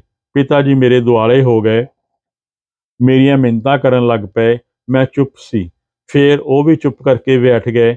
ਉਹਨਾਂ ਦੇ ਚਿਹਰੇ ਦੇ ਕਈ ਰੰਗ ਬਦਲੇ, ਕਾਹਲੀ ਨਾਲ ਉੱਠੇ, ਪਤਾ ਨਹੀਂ ਕਿੱਧਰ ਨੂੰ ਚਲੇ ਗਏ। ਝਾਈ ਨੂੰ ਹੋਸ਼ ਆ ਗਈ ਸੀ। ਹਰੀਸ਼ ਵੀ ਬਾਹਰ ਨਿਕਲ ਗਿਆ ਸੀ। ਉਹਨੀ ਪੈਰੀਂ ਚੀਕਾਂ ਮਾਰਦਾ ਮੁੜ ਆਇਆ ਸੀ। ਸਾਰੇ ਜਣੇ ਉਹਦੇ ਦੁਆਲੇ ਇਕੱਠੇ ਹੋ ਗਏ ਸਨ। ਪਿਤਾ ਜੀ ਨੇ ਖੂਹ ਵਿੱਚ, ਅਸੀਂ ਸਾਰੇ ਖੂਹ ਵੱਲ ਭੱਜ ਲਏ। ਉਹਨਾਂ ਦੁਆਲੇ ਲੋਕਾਂ ਦਾ ਝੁਰਮੁਟ ਸੀ। ਉਹਨਾਂ ਦੇ ਢਿੱਡ ਵਿੱਚੋਂ ਪਾਣੀ ਬਾਹਰ ਕੱਢਿਆ ਜਾ ਰਿਹਾ ਸੀ। ਸਾਡੇ ਸ਼ਰੀਕੇ ਵਿੱਚੋਂ ਲੱਗਦੇ ਬਾਬੇ ਨੇ ਧਰਵਾਸ ਦਿੱਤਾ ਸੀ, ਜੈ ਚੰਦ ਬਚ ਗਿਆ ਭਾਈ, ਹੁਣ ਇਹਨੂੰ ਦੂਜੀ ਵਾਰ ਮਰਨ ਲਈ ਮਜਬੂਰ ਨਾ ਕਰਿਓ। ਬਾਬੇ ਨੇ ਸ਼ਾਇਦ ਮੈਨੂੰ ਸੁਣਾ ਕੇ ਕਿਹਾ ਸੀ। ਹੁਣ ਸਭ ਕੁਝ ਮੇਰੇ ਤੇ ਨਿਰਭਰ ਸੀ। ਮੈਂ ਦੋਨਾਂ ਧਿਰਾਂ ਦੇ ਵਿਚਾਰ ਲਟਕ ਗਈ ਸੀ। ਨਾ ਜਮਾਉਣ ਤੇ ਪਾਲਣ ਵਾਲਿਆਂ ਨੂੰ ਛੱਡ ਸਕਦੀ ਸਾਂ ਤੇ ਨਾ ਪਿਆਰ ਨੂੰ ਧੱਕਾ ਦੇ ਸਕਦੀ ਸੀ। ਮੈਂ ਕਮਰੇ ਵਿੱਚ ਆ ਕੇ ਸੋਚਾਂ ਵਿੱਚ ਡੁੱਬ ਗਈ ਸੀ। ਮੈਂ ਰਿਸ਼ਤਿਆਂ ਦੇ ਚੱਕਰ ਵਿੱਚੋਂ ਬਾਹਰ ਕੱਢਣ ਵਾਲੇ ਭੰਨੂ ਦਾ ਇੰਤਜ਼ਾਰ ਕਰਨ ਲੱਗ ਪਈ ਸੀ, ਪਰ ਮੇਰਾ ਭੰਨੂ ਉਸੇ ਵਕਤ ਪਿਤਾ ਜੀ ਦੀ ਲਾਸ਼ ਖੂਹ ਵਿੱਚੋਂ ਨਿਕਲਦੀ ਪ੍ਰਤੀਤ ਹੁੰਦੀ। ਮੇਰੀਆਂ ਅੱਖਾਂ ਅੱਗੇ ਹਨੇਰਾ ਛਾ ਜਾਂਦਾ। ਦਿਨ ਦਿਹਾੜੇ ਭੈੜੇ ਭੈੜੇ ਸੁਪਨੇ ਆਉਣ ਲੱਗ ਪਏ। ਹਨੇਰੀ ਆ ਗਈ ਸੀ। ਬਿਜਲੀ ਕੜਕੀ ਸੀ। ਮੈਨੂੰ ਲੱਗਿਆ ਭਗਵਾਨ ਸ਼ਿਵ ਆ ਗਏ ਹਨ। ਮੈਨੂੰ ਉਹਨਾਂ ਦਾ ਖੌਫ ਖਾਣ ਲੱਗਾ। ਤਰਸ਼ੂਲ ਨਿਕਲਿਆ। ਮੈਂ ਸਹਿਮ ਗਈ। ਮੈਂ ਡਰਦੀ ਨੇ ਹੱਥ ਜੋੜ ਦਿੱਤੇ। ਭਗਵਾਨ, ਮੈਂ ਤੇਰੇ ਦਰ ਦੀ ਦਾਸੀ ਬਣਾਂਗੀ। ਮੈਨੂੰ ਲੱਗਿਆ ਕਮਰੇ ਵਿੱਚ ਰੋਸ਼ਨੀ ਹੋ ਗਈ ਹੈ। ਭਗਵਾਨ ਦੀ ਮੂਰਤੀ ਵੱਲ ਨਿਗਾਹ ਮਾਰੀ। ਉਹਨਾਂ ਦੇ ਚਿਹਰੇ ਤੇ ਮੁਸਕਰਾਹਟ ਸੀ। ਮੇਰਾ ਫੈਸਲਾ ਸੁਣ ਕੇ ਘਰ ਵਿੱਚ ਮਾਹੌਲ ਸੁਖਾਵਾਂ ਹੋ ਗਿਆ ਸੀ। ਮੈਂ ਅਗਲੇ ਹਫ਼ਤੇ ਉੱਤਰਾ ਤੋਂ ਮਾਤਾ ਸ਼੍ਰੀ ਬਣ ਗਈ ਸੀ। ਮੈਨੂੰ ਭਗਵਾਂ ਪੁਆਇਆ ਜਾ ਰਿਹਾ ਸੀ, ਪਰ ਮੈਂ ਤਾਂ ਪਹਿਲਾਂ ਹੀ ਰਿਸ਼ੀ ਦੇ ਪਿਆਰ 'ਚ ਭਗਵਾਂ ਪਾਈ ਜੋਗਣ ਹੋਈ ਬੈਠੀ ਸੀ। ਮੈਨੂੰ ਸਾਧਨੀ ਬਣਾਉਣ ਦੀਆਂ ਰਸਮਾਂ ਨਿਭਾਈਆਂ ਜਾ ਰਹੀਆਂ ਸਨ। ਮੈਨੂੰ ਰਿਸ਼ੀ ਦਾ ਖਿਆਲ ਆਈ ਜਾ ਰਿਹਾ ਸੀ। ਕਿਸੇ ਖੂੰਜੇ ਬੈਠਾ ਕੁਰਲਾ ਰਿਹਾ ਨਜ਼ਰ ਆ ਰਿਹਾ ਸੀ। ਉਹਦੀਆਂ ਅੱਖਾਂ 'ਚ ਵੀ ਪਾਣੀ ਸੀ ਤੇ ਮੇਰੀਆਂ ਅੱਖਾਂ ਵਿੱਚ ਵੀ। ਉਹਦੀ ਉਤਰਾ ਸਾਧਨੀ ਬਣ ਗਈ ਸੀ। ਮੈਂ ਮੱਠ ਰਹਿਣ ਲੱਗੀ। ਮੱਠ ਘਰ ਤੋਂ 25 ਕਿਲੋਮੀਟਰ ਦੂਰ ਹੋਣਾ। ਸਕੂਲ ਦੋਨਾਂ ਦੇ ਵਿਚਾਲੇ ਸੀ। ਮੈਂ ਘਰ ਨਾ ਰਹਿਣ ਦਾ ਫੈਸਲਾ ਕੀਤਾ ਸੀ। ਮੱਠ ਤੋਂ ਸਕੂਲ ਜਾਂਦੀ ਤੇ ਸਕੂਲ ਤੋਂ ਮੱਠ। ਮੋਹਰੇ ਸ਼ਿਵਰਾਤਰੀ ਆ ਗਈ। ਸ਼ਿਵਰਾਤਰੀ ਤੇ ਭਾਰੀ ਮੇਲਾ ਲੱਗਦਾ ਹੈ। ਹਫ਼ਤਾ ਪਹਿਲਾਂ ਦੂਰੋਂ ਦੂਰੋਂ ਸੰਤ ਮਹਾਤਮਾ ਆਉਣ ਲੱਗ ਪਏ ਸਨ। ਇੱਕ ਨਾਗੇ ਸਾਧੂਆਂ ਦੀ ਟੋਲੀ ਵੀ ਆਈ ਸੀ। ਇਹ ਮੇਰੇ ਮਨਪਸੰਦ ਦੇ ਸਾਧੂ ਸਨ, ਮੇਰੇ ਸਤਿਕਾਰ ਦੇ ਪਾਤਰ। ਮੈਂ ਇਹਨਾਂ ਤੋਂ ਬਹੁਤ ਕੁਝ ਸਿੱਖਿਆ ਸੀ। ਸਾਰੇ ਨਾਗੇ ਸਾਧੂਆਂ ਨੇ ਆਪਣੀਆਂ ਇੰਦਰੀਆਂ ਨੂੰ ਸੰਗਲ ਲਾਏ ਹੋਏ ਸਨ। ਮੈਂ ਉਹਨਾਂ ਦੇ ਸਬਰ ਅਤੇ ਸਿਦਕ ਤੋਂ ਬਲਿਹਾਰੇ ਜਾਂਦੀ। ਇੱਕ ਰਾਤ ਰੌਲਾ ਪੈ ਗਿਆ। ਅੱਖ ਖੁੱਲੀ ਤਾਂ ਰੌਲੇ ਵਾਲੀ ਜਗ੍ਹਾ ਚਲੇ ਗਈ ਸੀ। ਇੱਕ ਨਾਗਾ ਸਾਧੂ ਲੰਮਾ ਪਾਇਆ ਹੋਇਆ ਸੀ। ਉਹਦੀ ਇੰਦਰੀ ਦਾ ਕੜਾ ਟੁੱਟਿਆ ਹੋਇਆ ਸੀ। ਉਸ ਨੇ ਨਾਲ ਪਏ ਇੱਕ ਸੇਵਾਦਾਰ ਨਾਲ ਬਦਫੈਲੀ ਕਰਨ ਦੀ ਕੋਸ਼ਿਸ਼ ਕੀਤੀ। ਨੰਗੇ ਹੋਏ ਸੇਵਾਦਾਰ ਨੇ ਰੌਲਾ ਪਾ ਦਿੱਤਾ ਸੀ। ਸਵਾਮੀ ਜੀ ਨੇ ਨਾਗੇ ਸਾਧ ਦੇ ਘੁੱਟਣਾ ਫੇਰਨਾ ਸ਼ੁਰੂ ਕੀਤਾ ਤਾਂ ਉੜਾਹਟ ਪਾਉਣ ਲੱਗ ਪਿਆ ਸੀ। ਮੈਂ ਪੀੜਤ ਸੇਵਾਦਾਰ ਕੋਲ ਬੈਠ ਗਈ। ਵਿਚਾਰਾ ਡਰਿਆ ਪਿਆ ਸੀ। ਰੰਗ ਪੀਲਾ ਭੂਖ, ਡਰ ਅਤੇ ਸ਼ਰਮ ਨਾਲ ਸਹਿਮਿਆ ਬੈਠਾ ਸੀ। ਕਟਾਪਾ ਕਰਨ ਤੋਂ ਪਿੱਛੋਂ ਨਾਗੇ ਸਾਧ ਨੂੰ ਮੱਠ ਤੋਂ ਭਜਾ ਦਿੱਤਾ ਗਿਆ ਸੀ। ਮੈਨੂੰ ਸਾਰੀ ਰਾਤ ਨੀਂਦ ਨਾ ਆਈ। ਜਦੋਂ ਮੇਰੀ ਅੱਖ ਲੱਗਦੀ, ਉਸ ਸੇਵਾਦਾਰ ਦੀ ਜਗ੍ਹਾ ਮੈਂ ਹੁੰਦੀ। ਨਾਗੇ ਸਾਧੂਆਂ ਦੇ ਸੰਗਲ ਕੜੇ ਟੁੱਟ ਜਾਂਦੇ। ਮੈਨੂੰ ਉੱਠ ਕੇ ਬੈਠ ਜਾਂਦੀ। ਦੁਬਾਰਾ ਪੈਂਦੀ ਤਾਂ ਸੁਪਨਾ ਸ਼ੁਰੂ ਹੋ ਜਾਂਦਾ। ਮੱਠ ਵਾਲੇ ਸਾਧੂ ਉਹਨਾਂ ਦੀ ਥਾਂ ਲੈ ਲੈਂਦੇ। ਅਗਲੀ ਰਾਤ ਮੈਂ ਭੈੜੇ ਸੁਪਨੇ ਦੀ ਸ਼ਿਕਾਰ ਹੋ ਗਈ। ਮੱਠ ਵਿੱਚ ਵੱਡੇ ਸ਼ਿਵਲਿੰਗ ਦੇ ਨਾਲ ਛੋਟੇ ਛੋਟੇ ਸ਼ਿਵਲਿੰਗ ਵੀ ਹਨ। ਕਹਿੰਦੇ ਇੱਕ ਬਾਦਸ਼ਾਹ ਨੇ ਜੇਜੋ ਤੇ ਹਮਲਾ ਕੀਤਾ ਸੀ। ਸੈਨਿਕ ਮੱਠ ਲੁੱਟਣ ਆ ਗਏ। ਇੱਕ ਹਮਲਾਵਰ ਨੇ ਤਲਵਾਰ ਨਾਲ ਸ਼ਿਵਲਿੰਗ ਵੱਢ ਦਿੱਤਾ ਸੀ। ਜਿੱਥੇ ਜਿੱਥੇ ਉਹ ਡਿੱਗਿਆ, ਉੱਥੇ ਉੱਥੇ ਹੋਰ ਕਿੰਨੇ ਸ਼ਿਵਲਿੰਗ ਉੱਗ ਆਏ ਸਨ। ਮੈਂ ਸਾਰੀ ਰਾਤ ਅੱਧ ਸੁੱਤੀ ਰਹੀ। ਉਸ ਰਾਤ ਮੇਰੇ ਦੁਆਲੇ ਵੀ ਸ਼ਿਵਲਿੰਗ ਉੱਗ ਆਏ ਸਨ। ਸ਼ਿਵਲਿੰਗ ਮੇਰੇ ਵੱਲ ਨੂੰ ਉੱਚੇ ਹੋਣ ਲੱਗਦੇ। ਮੇਰੀ ਚੀਕ ਨਿਕਲ ਜਾਂਦੀ। ਸਵੇਰਾ ਹੋਇਆ ਤਾਂ ਮੱਠ ਵਿੱਚ ਰਾਤ ਨਾ ਰਹਿਣ ਦਾ ਨਿਰਣਾ ਲੈ ਲਿਆ ਸੀ। ਘਰਦਿਆਂ ਨੇ, ਸਵਾਮੀ ਜੀ ਨੇ ਮੈਨੂੰ ਬਥੇਰਾ ਸਮਝਾਇਆ, ਪਰ ਉਹ ਮੈਨੂੰ ਸਹਿਮ ਚੋਂ ਨਾ ਕੱਢ ਸਕੇ। ਮੈਂ ਕਿਹੋ ਜਿਹੀ ਸਾਧਨੀ ਸੀ। ਗੇਰੂ ਰੰਗ ਦੇ ਕੱਪੜੇ ਨਾ ਪਾਉਂਦੀ, ਸਵੇਰੇ ਸਕੂਲ ਜਾਂਦੀ, ਬੱਚੇ ਪੜ੍ਹਾਉਂਦੀ। ਸਕੂਲ ਤੋਂ ਮੱਠ ਸ਼ਾਮ ਪੈਂਦੀ ਤਾਂ ਪਿੰਡ ਵੱਲ ਨੂੰ ਚਲੇ ਜਾਂਦੀ। ਰੋਜ਼ਾਨਾ 50 ਕਿਲੋਮੀਟਰ ਦਾ ਸਫ਼ਰ ਸਰੀਰ ਦਾ ਚਕਨਾਚੂਰ ਕਰ ਦਿੰਦਾ। ਰਿਸ਼ੀ ਮੇਰੇ ਨਾਲ ਲੜ ਝਗੜ ਕੇ ਘਰ ਬਹਿ ਗਿਆ ਸੀ, ਪਰ ਹਮੇਸ਼ਾ ਮੈਨੂੰ ਮੇਰੇ ਸੰਗ ਲੱਗਦਾ। ਮੈਂ ਭਗਵਾਨ ਨਾਲ ਲਿਵ ਲਾ ਲੈਂਦੀ। ਭਗਵਾਨ ਦੇ ਧੜ ਉੱਤੇ ਉਹਦਾ ਮੂੰਹ ਲੱਗ ਜਾਂਦਾ। ਮੈਂ ਉਹਦੇ ਸੁਪਨਿਆਂ ਵਿੱਚ ਗੁੰਮ ਹੋ ਜਾਂਦੀ। ਉਹ ਜੋਗੀ ਹੋ ਜਾਂਦਾ, ਕੰਨਾਂ 'ਚ ਮੁੰਦਰਾ ਪਾ ਲੈਂਦਾ, ਦਰ ਦਰ 'ਤੇ ਜਾ ਕੇ ਭਿੱਖਿਆ ਮੰਗਦਾ। ਮੈਂ ਰਾਂਝਾ ਜੋਗੀ ਬਣਿਆ। ਮੇਰੀ ਝੋਲੀ ਪਾਓ ਹੀਰ ਵੇ। ਭਗਵੇਂ ਕੱਪੜਿਆਂ ਵਿੱਚ ਸੋਹਣਾ ਲੱਗਦਾ। ਮੱਥੇ 'ਤੇ ਤੇਜ ਝਲਕਦਾ, ਚਿਹਰਾ ਜਿਉਂ ਅੱਗ ਦਾ ਗੋਲਾ ਇਉਂ ਮੱਘਦਾ। ਆਖਦਾ ਪ੍ਰੇਮ ਦੀ ਲਾਲੀ ਮੇਰੇ ਮੁਖ 'ਤੇ ਛਾਈ। ਮੈਂ ਸੂਰਜ ਆਪਣੀ ਧਰਤੀ ਦਾ, ਫਿਰ ਉਹ ਸੂਰਜ ਤੋਂ ਸਮੁੰਦਰ ਬਣ ਜਾਂਦਾ। ਉਸ ਵਿੱਚ ਮੈਂ ਇੱਕ ਮਛਲੀ ਹੁੰਦੀ, ਜਿਸ 'ਤੇ ਸਿਰ ਮੇਰਾ ਹੁੰਦਾ। ਮੈਂ ਆਖਦੀ, ਮਛਲੀ ਜਲ ਦੀ ਰਾਣੀ ਹੈ, ਜੀਵਨ ਉਸਦਾ ਪਾਣੀ ਹੈ, ਬਾਹਰ ਕੱਢੇਗਾ ਤਾਂ ਮਰ ਜਾਏਗੀ। ਇੰਨੇ ਨੂੰ ਮਗਰਮੱਛ ਆ ਜਾਂਦਾ। ਉਸ ਦਾ ਸਿਰ ਮੇਰੇ ਪਿਓ ਦਾ ਹੁੰਦਾ। ਨਾਲ ਭਰਾਵਾਂ ਦੇ ਸਿਰ ਲੱਗ ਜਾਂਦੇ। ਉਹ ਮੈਨੂੰ ਸਮੁੰਦਰ 'ਚੋਂ ਬਾਹਰ ਕੱਢ ਕੇ ਤਪਦੀ ਰੇਤ 'ਤੇ ਸੁੱਟ ਦਿੰਦੇ। ਅਗਲੇ ਦਿਨ ਅਸੀਂ ਸ਼ਾਹ ਤਲਾਈ ਜਾਂਦੇ ਹਾਂ, ਚਰਨ ਗੰਗਾ ਪੁੱਜਦੇ ਹਾਂ। ਇੱਧਰ ਵੀ ਝਰਨਾ, ਉੱਧਰ ਵੀ ਝਰਨਾ, ਵਿਚਕਾਰ ਪੱਥਰ। ਚਾਨਣੀ ਰਾਤ ਚੰਦ ਦੀ ਰੋਸ਼ਨੀ ਸਾਡੇ ਚਿਹਰਿਆਂ 'ਤੇ ਪੈ ਰਹੀ ਹੈ। ਉਹ ਚਰਨ ਗੰਗਾ ਤੋਂ ਪਾਣੀ ਦੀ ਚੂਲੀ ਭਰ ਕੇ ਲਿਆਉਂਦਾ, ਮੇਰੇ ਬੁੱਲ੍ਹਾਂ ਨੂੰ ਲਾਉਂਦਾ ਹੈ। ਪਾਣੀ ਬਾਸ਼ਪ ਬਣ ਕੇ ਉੜੀ ਜਾ ਰਿਹਾ ਹੈ। ਉਹ ਬਾਰ-ਬਾਰ ਪਾਣੀ ਲਾਈ ਜਾ ਰਿਹਾ ਹੈ। ਮੈਂ ਕਾਰਨ ਪੁੱਛਿਆ, ਹੱਸ ਪਿਆ। ਬੁੱਲ੍ਹ ਸੁੱਚੇ ਹੁੰਦੇ ਹਨ, ਵਾਸ਼ਨਾ ਤੋਂ ਬਗੈਰ। ਮੈਂ ਉਹਦੇ ਸੁਪਨਿਆਂ ਵਿੱਚ ਜਿਉਂਦੀ ਹਾਂ। ਜਿਸ ਦਿਨ ਮੇਰੇ ਮੱਠ ਚੜ੍ਹਨ ਦੀ ਰਸਮ ਹੋਈ ਸੀ, ਸੜਿਆ ਜਿਹਾ ਬੇਹੋਸ਼ ਹੋ ਗਿਆ ਸੀ। ਮੈਂ ਤਾਂ ਪੂਨਮ ਭੈਣ ਕੋਲ ਵੀ ਮਿਲਣ ਲਈ ਸਿਫਾਰਸ਼ਾਂ ਪਾਈਆਂ ਤੇ ਜੀਜਾ ਜੀ ਕੋਲ ਵੀ, ਪਰ ਉਹ ਉਹਨੂੰ ਖੱਤ ਵੀ ਲਿਖੇ। ਤੂੰ ਇੰਨਾ ਨਿਰਮੋਹਾ ਹੋਏਗਾ, ਮੈਂ ਸੋਚਿਆ ਵੀ ਨਹੀਂ ਸੀ। ਤੇਰੇ ਤੋਂ ਬਗੈਰ ਟਿਕਾ ਨਹੀਂ ਆਉਂਦਾ। ਆਵੇ ਵੀ ਕਿਵੇਂ? ਮੇਰਾ ਮੁਰਸ਼ਦ ਹੀ ਖੋਹ ਲਿਆ ਗਿਆ। ਕਿਸੇ ਕੋਲ ਖੋਹਣ ਦੇ ਹੱਕ ਹੋਣਗੇ, ਪਰ ਤੂੰ ਕਿਉਂ ਹੋ ਜਾਣ ਵਾਲਿਆਂ ਵਿੱਚ ਸ਼ਾਮਲ ਹੋ ਗਿਆ? ਮੈਨੂੰ ਆਸ ਆ ਤੂੰ ਜ਼ਰੂਰ ਮਿਲਣ ਆਏਗਾ। ਤੇਰੀ ਸਕੂਲ ਵਿੱਚ ਅੱਧੀ ਛੁੱਟੀ ਹੋਈ ਸੀ। ਸਟਾਫ ਚਾਹ ਦੁਆਲੇ ਹੋ ਗਿਆ ਸੀ। ਨਲਕੇ 'ਤੇ ਬੱਚੇ ਫੱਟੀਆਂ ਧੋਣ ਲੱਗੇ ਹੋਏ ਸੀ। ਮੈਂ ਗਰਾਊਂਡ ਵੱਲ ਨੂੰ ਆ ਨਿਕਲੀ। ਮਿੱਟੀ ਵਿੱਚ ਉਂਗਲਾਂ ਫੇਰਨ ਲੱਗੀ। ਉਹਦਾ ਨਾਂ ਲਿਖ ਹੋ ਗਿਆ। ਪਤਾ ਨਹੀਂ ਕੀ ਝੱਲ ਉੱਠਿਆ। ਉਹਦਾ ਨਾਂ ਲਿਖ ਲਿਖ ਮਿਟਾਈ ਗਈ। ਕਈ ਰਿਸ਼ਤੇ ਫੱਟੀ 'ਤੇ ਲਿਖੀ ਇਬਾਰਤ ਵਰਗੇ ਹੁੰਦੇ ਹਨ, ਜੋ ਇੱਕ ਵਾਰ ਪੂੰਝਣ 'ਤੇ ਮਿਟ ਜਾਂਦੇ ਹਨ, ਪਰ ਕਮਬਖ਼ਤ ਨਾ ਉਹਦਾ ਨਾਂ ਮਿਟਦਾ ਹੈ ਤੇ ਨਾ ਹੀ ਰਿਸ਼ਤਾ। ਘਰ ਆ ਕੇ ਖੱਤ ਲਿਖਣ ਬਹਿ ਗਈ ਹਾਂ। ਮੈਨੂੰ ਪੂਨਮ ਨੇ ਦੱਸਿਆ ਕਿ ਤੂੰ ਸ਼ਰਾਬ ਪੀਣ ਲੱਗ ਪਿਆ, ਮੱਗੇ ਮਾਰਦਾ। ਹੱਟੇ ਖੱਟੇ ਸਾਧ ਮੇਰੀ ਉਤਰਾ ਨੂੰ ਉਧਾਲ ਕੇ ਲੈ ਗਏ। ਮੈਂ ਕਿਹੜਾ ਮਨੀ ਪਲਾਟ ਦੀ ਵੇਲ ਹਾਂ, ਤੇਰੇ ਖਤਾਂ 'ਚ ਊਂਟ ਪਟਾਂਗ ਲਿਖਿਆ ਹੁੰਦਾ। ਬਹੁਤੀ ਸਿੱਖਿਆ ਨਾ ਦਿਆ ਕਰ, ਅੱਖਾਂ ਤੋਂ ਓਹਲੇ ਤੇ ਮਰੇ ਹੋਏ ਬੰਦੇ ਵਿਚਕਾਰ ਬਹੁਤਾ ਫਰਕ ਨਹੀਂ ਹੁੰਦਾ। ਤੂੰ ਉਸ ਦਿਨ ਪੱਤਰਕਾਰਾਂ ਨਾਲ ਮੱਠ ਵਿੱਚ ਆਇਆ ਸੀ। ਮੇਰੇ ਧਰਤੀ ਨਾਲ ਪੱਬ ਨਹੀਂ ਸੀ ਲੱਗਦੇ, ਇਸ ਜਿਸਮ ਵਿੱਚ ਜਾਨ ਪੈ ਗਈ ਸੀ। ਤੇਰਾ ਆਉਣਾ ਝੂਠ ਜਿਹਾ ਲੱਗਿਆ ਸੀ, ਜਿਵੇਂ ਮੈਂ ਸੁਪਨਾ ਦੇਖ ਰਹੀ ਹੋਵਾਂ। ਸੋਚਣ ਲੱਗੀ, ਇਹ ਇੱਥੇ ਕਿਵੇਂ? ਇਹੀ ਸੋਚਦੀ ਨੇ ਮੈਂ ਉਸਦੇ ਨੁਕਸਾਨ ਕਰਾ ਲਿਆ ਸੀ। ਤੁਸੀਂ ਤੁਰਦੇ ਬਣੇ ਸੀ।